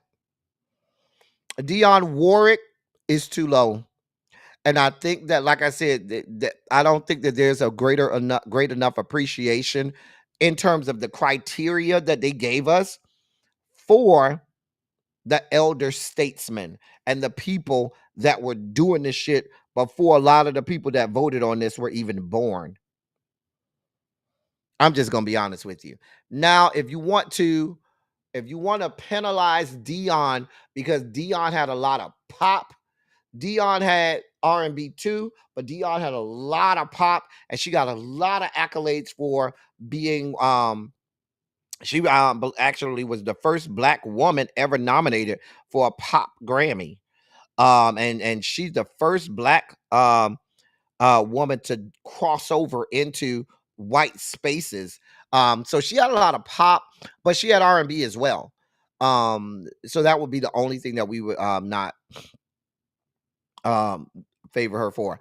I think this is a good place for Barry. I think this is a good spot for Barry White. Good spot. I have no problem with Barry White being at 42. I'm okay with that. I'm okay with Barry White being 42. Brandy at 41, maybe. I don't really have a problem with it. I would say if I'm going by strictly the categories, maybe you put her a little bit higher, but if I put her a little bit higher, there are people who have a greater body of work, who have greater accolades, who have greater vocal prowess, contrary to popular belief, than Brandy. Maybe a little bit higher, but she's not in the top 30. She's not. So I don't have a real problem with Brandy being here, but she's not in my top 30. So I'm actually okay with Brandy being right there. Aaliyah does not belong here. Way too high. Aaliyah maybe 70s, somewhere up there. She could be up there with Ashanti, 74 and 75. There you go. I'm just saying. Roberta Flack, I'm okay with Roberta Flack being here. I'm okay with Roberta Flack being at this being right here. Good. I'm beautiful with that. Roberta Flack at 39, I'm okay with that. Maxwell at 38.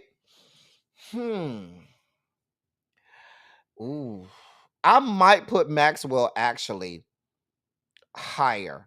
And I'm comparing him to male R&B artists. Maxwell Maxwell makes my top 10 male R&B artists. He does. Probably somewhere around 8, 9, or 10. But if I'm thinking top male R&B artists, Maxwell probably makes the top 10. So I do think this is low for Maxwell. Maxwell has a whole body of work. Remember, Maxwell's first album came out in 96. That's almost 30 years ago. Aaliyah can't really sing like that. Let's just be clear. She couldn't sing like that. Her vocal prowess is very low. I'm just being honest. Unfortunately, her dying in a plane crash stopped her longevity. But this is too low for Maxwell. Maxwell, if I'm doing greatest R&B artists, he's definitely in the top 30. Probably gets in my top 25, if I'm being honest. If I'm being honest, Maxwell probably tops my top 25. Cracks my top 25. Frank Ocean, way too high. I don't know what the fuck. Frank Ocean is not even R&B. Get the fuck out of here. No, I'm not even entertaining that. This is too low for Tony. This is too low for Tony. And I don't think, like, for me, this is way grossly too low. I feel as strongly about this as I felt about Tevin. Like, Tevin should be in the top 25. Tony should be in the top 20, if not the top 15. Grossly too low. Way too low. Way too low. Babyface at 35, too low. Too low.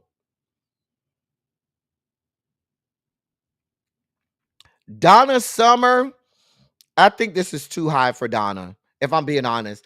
I'm not putting Donna above Roberta Flack in terms of R&B. I'm not putting her above Stephanie Mills. I'm not putting her above Fanny.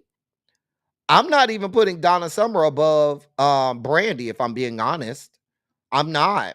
This is too high for Donna, in my opinion. In my opinion. It's too high for her. I'm just saying. Ali, oh girl. Jesus God. This is way too high. Alicia Keys, she don't crack the top 50. She don't. She don't crack the top 50. Not on my list. I'm sorry. No.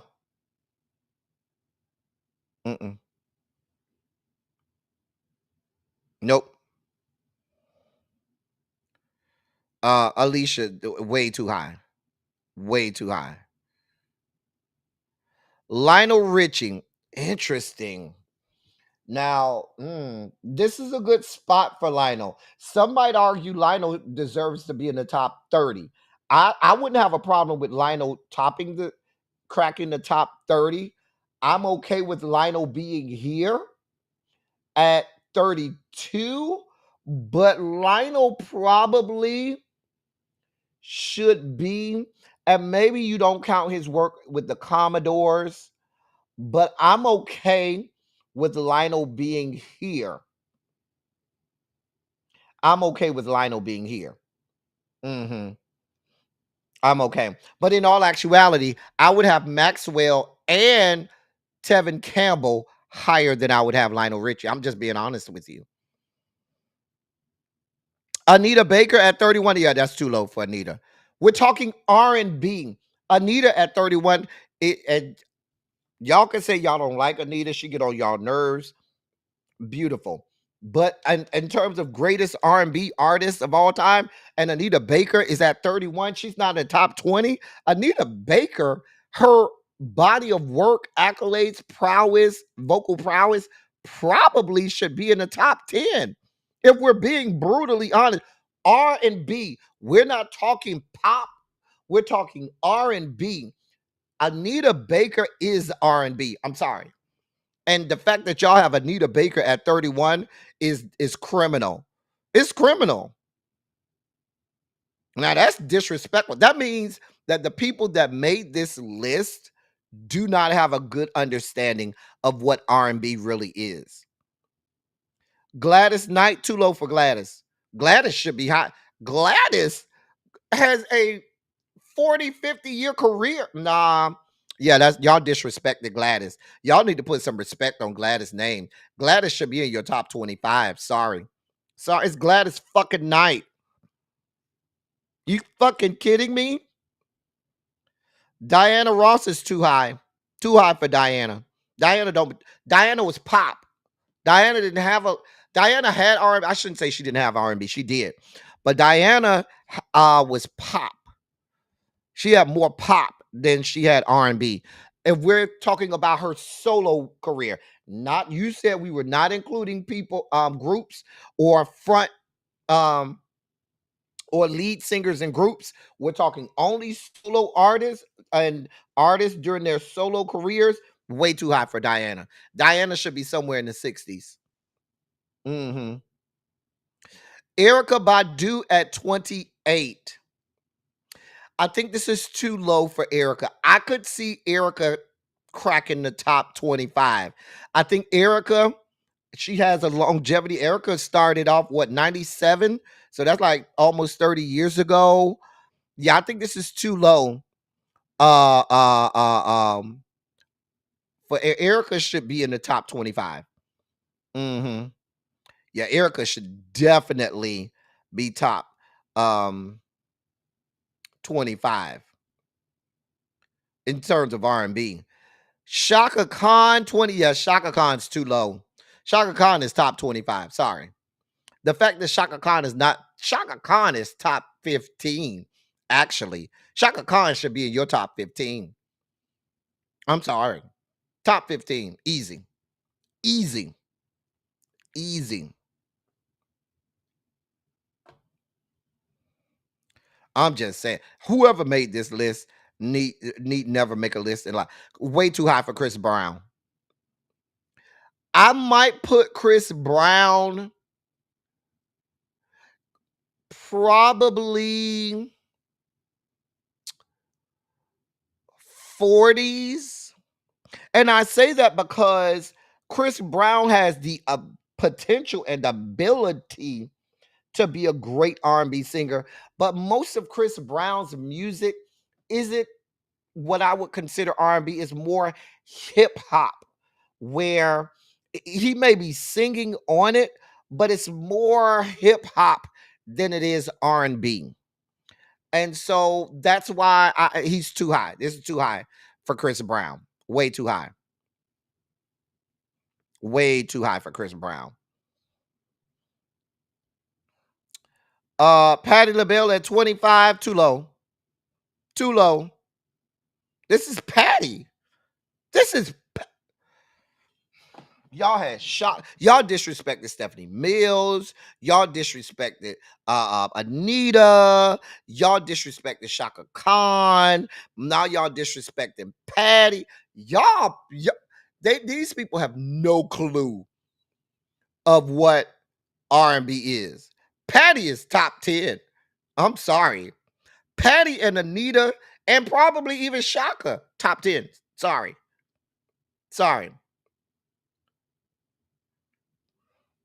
Because if Patti is this low, girl, I don't even know if I want to see the rest. Bill Withers is too high. Way too high. I love Bill Withers, but I don't even know if Bill Withers makes the top 75. Bill Withers isn't in the top 75. Sorry. Way too high. Way too high for Bill Withers. So Teddy Pendergrass, 23. I think that's a good spot for Teddy. I wouldn't be mad if they had Teddy crack the top 20. I would not be mad for Teddy to crack the top 20. But the fact that he's in the top 25, I'm okay with that. I'm okay with Teddy at 23. I might not fight you. Let me see who. Oh, no. Luther Vandross is top 20, top 10. Luther Vandross is top 10. I'm sorry. You do not have a top R&B artist of all time and do not have Luther in the top 10. This is garbage. Garbage.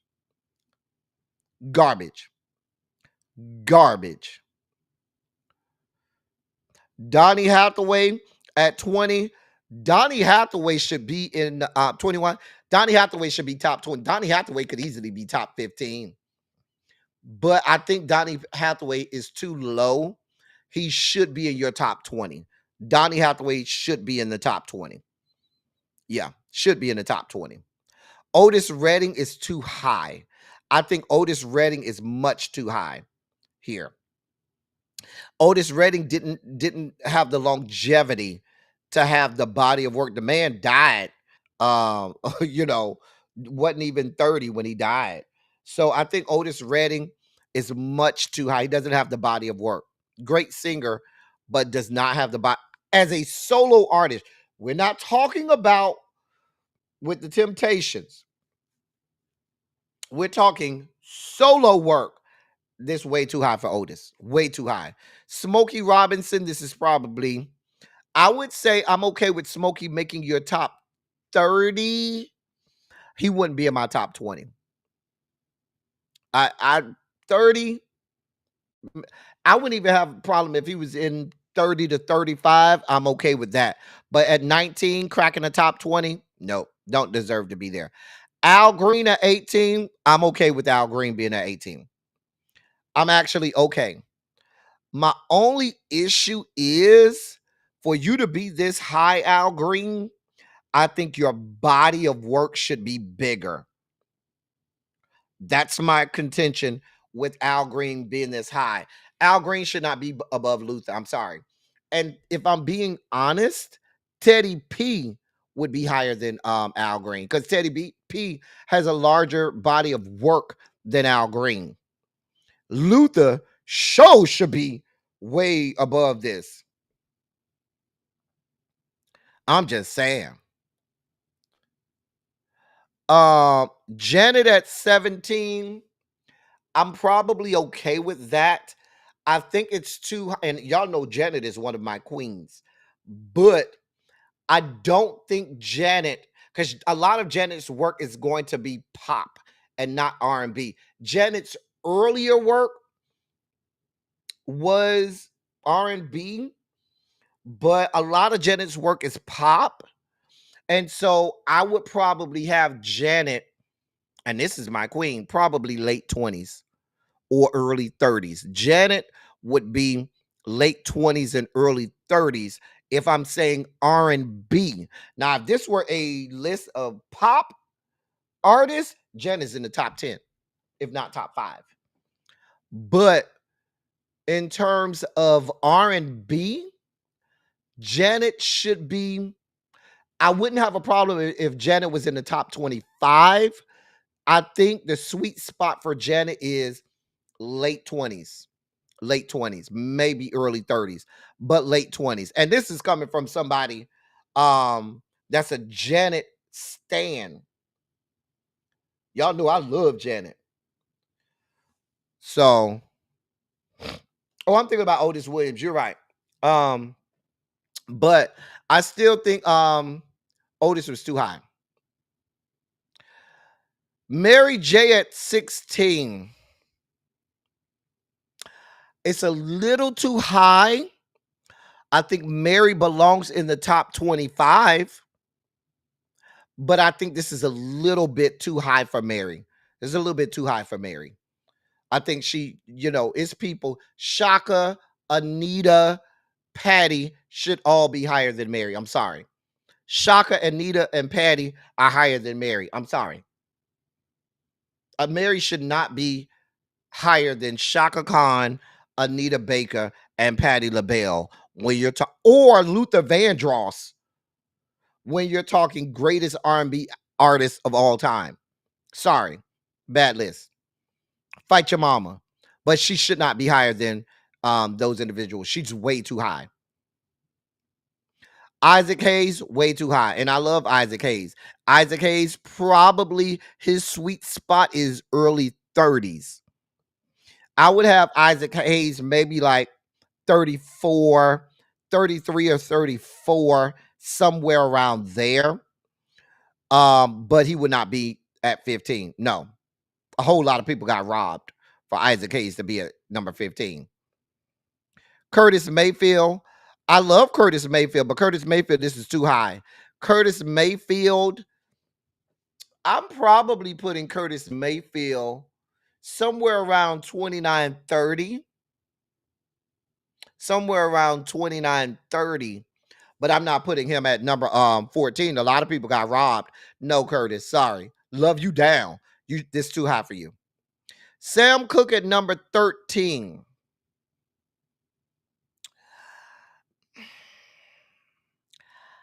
Now, this is going to sound like sacrilege. I think it's too high.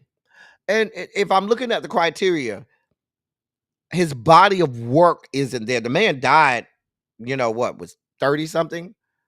So his body of work is way too limited for him to be this high. If you want to honor him, maybe you let him crack the top 20.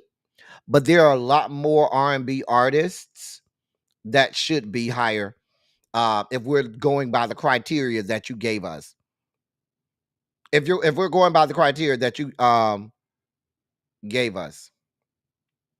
So he's too high. Usher at number 12. I think this is actually too low for Usher. Usher should be top 10. Usher, R&B, Usher should be top 10. Usher makes R&B music. That's what he makes. Now, some of his R&B work crosses over into pop, but Usher, if you look at Usher's body of work, Usher is R&B, pure R&B.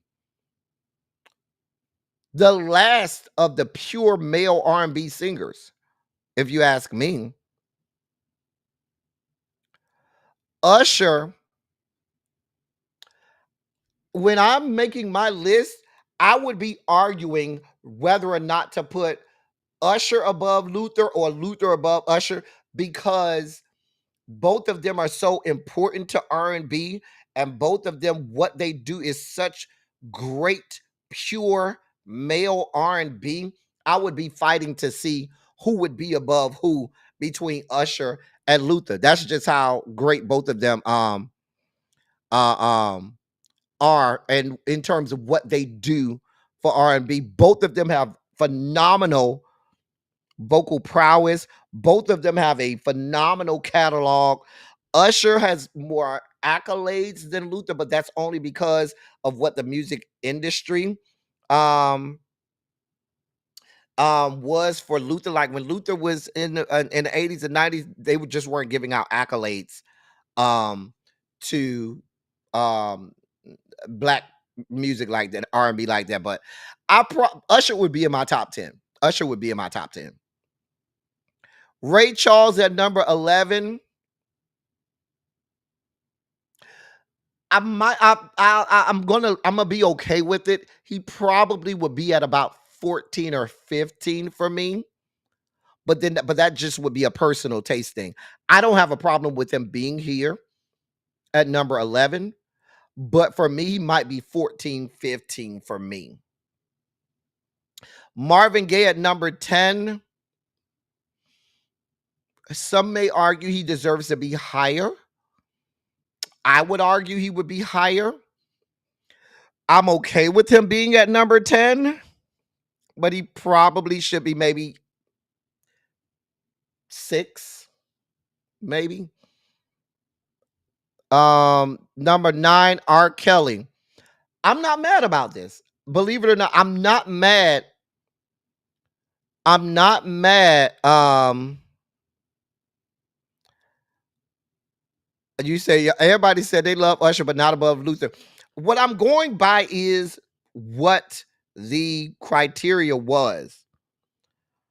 And this is about who is the best artist, not who's the best R&B singer. And that's a different conversation. Best R&B singer is a much different conversation than best R&B artist. That's a different conversation. That's what I'm saying. And as an R&B artist, Usher and Luther to me are right there. They're right there. They're right there. If I look at their career, what they can do, their influence on R&B, they're right there. I think the problem that Usher has is, whereas when Luther died and when Luther's career, Luther's last album was what, 2003 or 4, something like that. Usher's last album was not that long ago, but R&B in Usher's career right now is pretty dead. Whereas even after Luther's death, R&B kept going. So he had much more of an influence on the industry, whereas Usher can't have as much influence because R&B is dead. 12 authors on the article. Better watch their back. Thank you, The Informed. Child, R. Kelly, great body of work. No, I have no problem with R. Kelly being at number 9. I'm okay with him being there. Mariah Carey at number 8.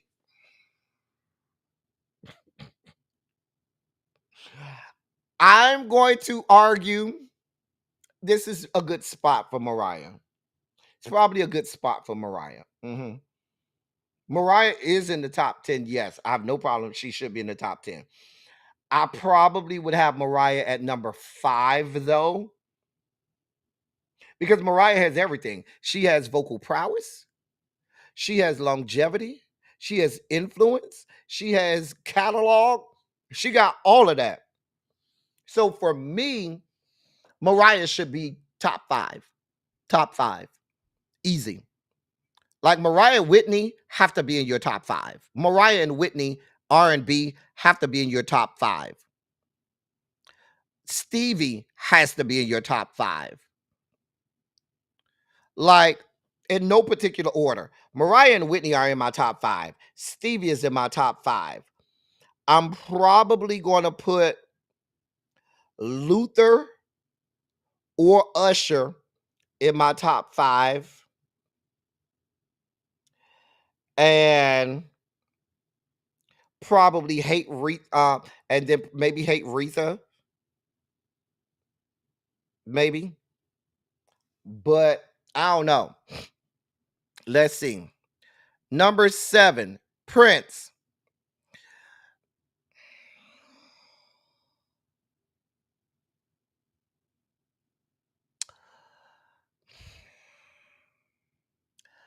I probably would have Prince.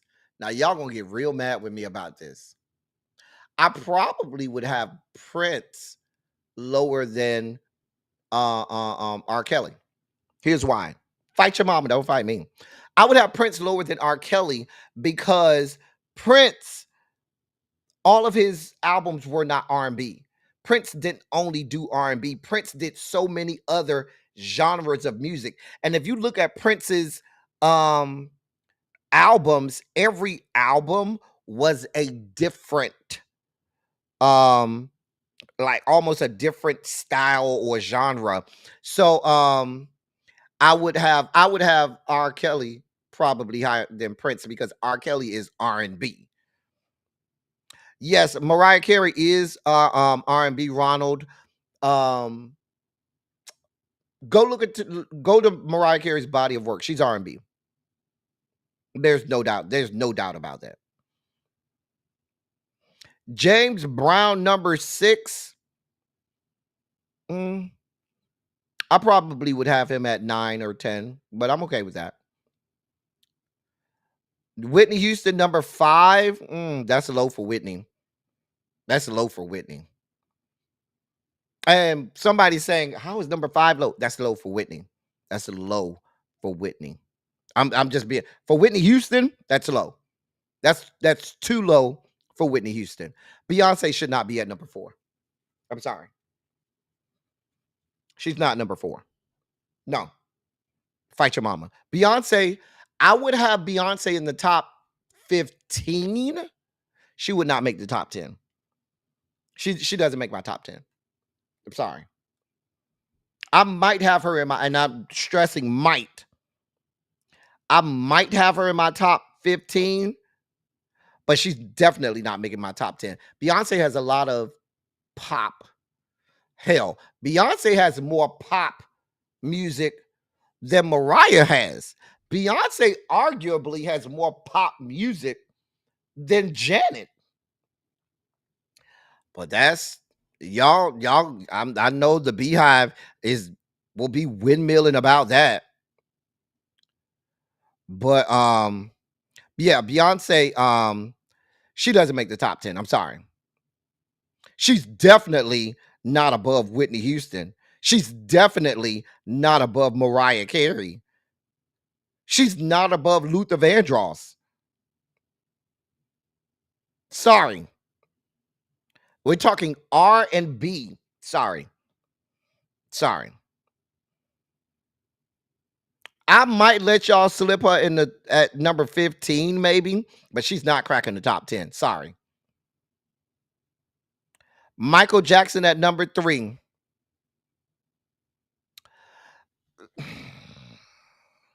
I'm looking at Michael Jackson's body of work,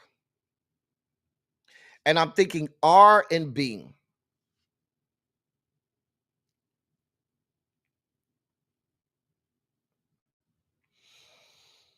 Does Michael makes the top 10? Maybe because he's Michael. He's not in my top 5. Not for R&B. Not in my top 5. Yeah, Michael is more pop. Like Janet. Michael and Janet are more pop. We give them, things because they do have some R&B, but should not be top shouldn't be that high. Not number 3. No. Way too high.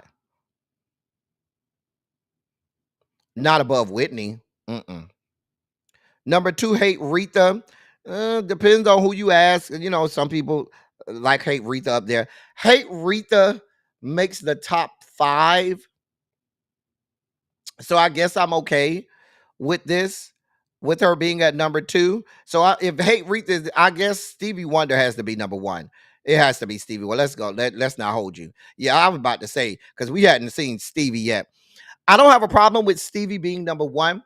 My top 5 in no particular order. I would have Stevie. I would have Hate Retha. I would have Whitney and Mariah. And I probably would have Luther.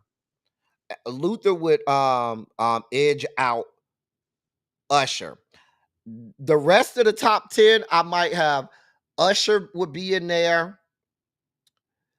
I'm gonna have I'm gonna have Patty in there. I'm gonna have Anita in there.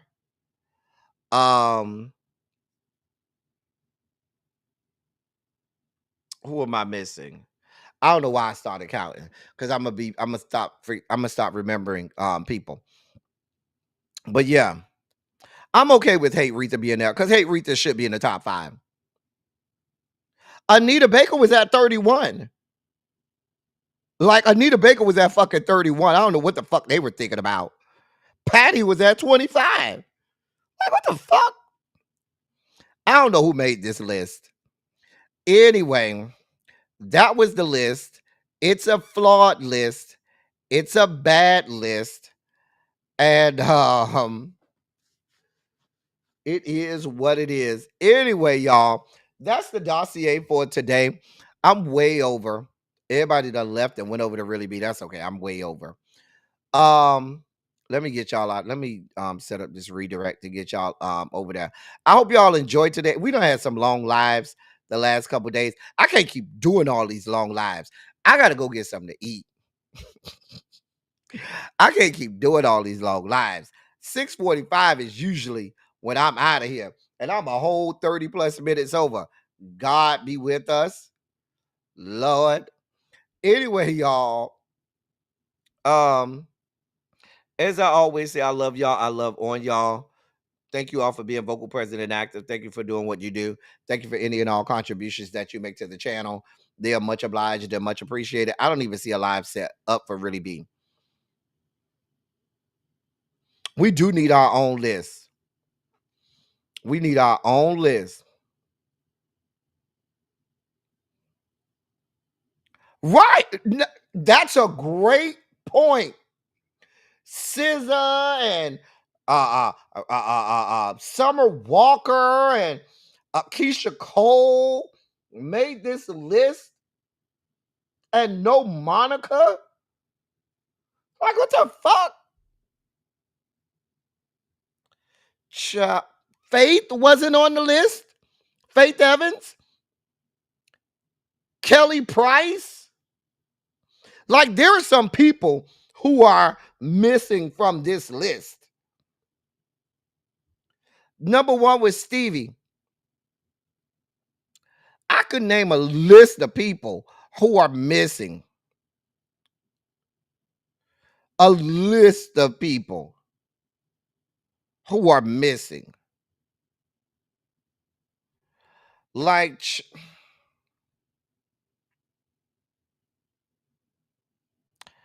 girl. Chrisette Michelle, exactly. Angie Stone, thank y'all. Now, I ain't a Jamie Foxx fan, but based on some of the people that y'all had on this list, he should have been on there.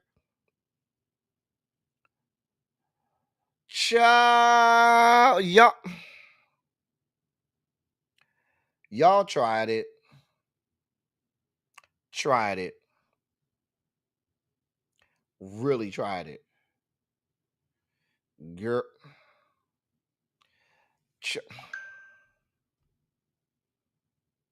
You know, I'm not doing this with you, therefore. I can't stand y'all. Child. Girl. Child. I'm not doing this with y'all.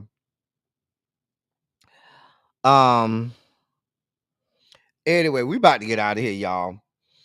As I always say, I love y'all. I love on y'all. Thank you all for being vocal, present, and active. Thank you for doing what you do. Thank you for any and all contributions that you make to the channel. They're much obliged. They're much appreciated. Oh, Angie Stone and Chrisette Michelle absolutely meets the criteria because both of them have a catalog and a body of work. Both of them have vocal prowess. Both of them have influence. Oh, yes. Yeah. Now, you can't say that Chrisette Michelle and Angie Stone don't fit the criteria. Because some of the people that they have on that list should not have been on the list. I'm just saying. I think what they did was they felt like, oh, yeah, here's the link. I can send you the link. Here's the link right here. Here's the link. I can put the link in the chat. Hold on one second. Hold on one second. Let me get you this list.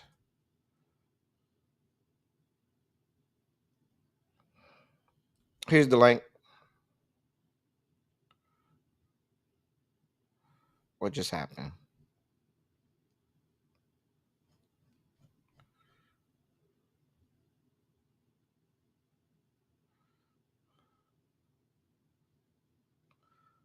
Okay, there we go.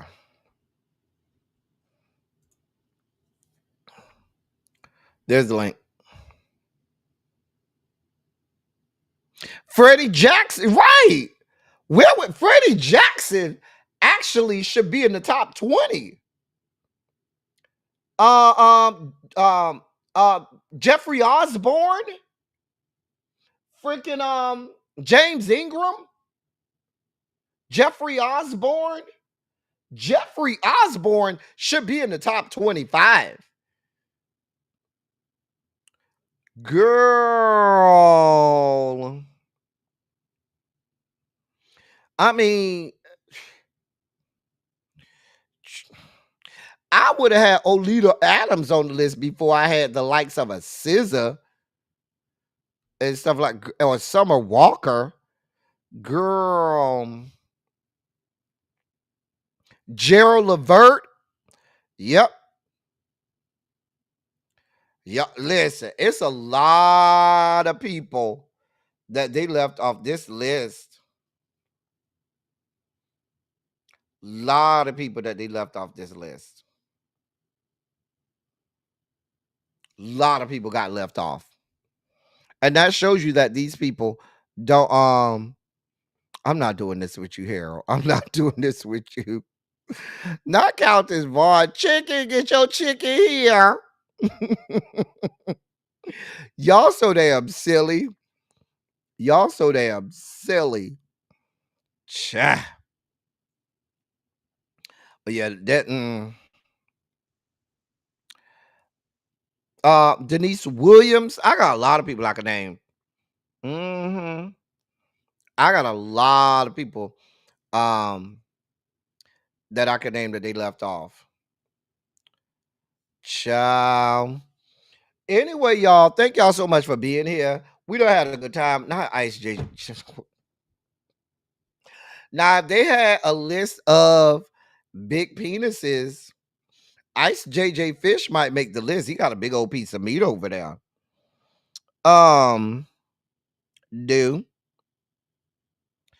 Anyway, I'm about to get out of here. That's all I got for y'all. Until tomorrow. Thank y'all for coming. Y'all drive safely. I'm out. I love y'all. I'll see y'all tomorrow. Nancy Wilson, Minnie Riperton, thank you. So many people got left off.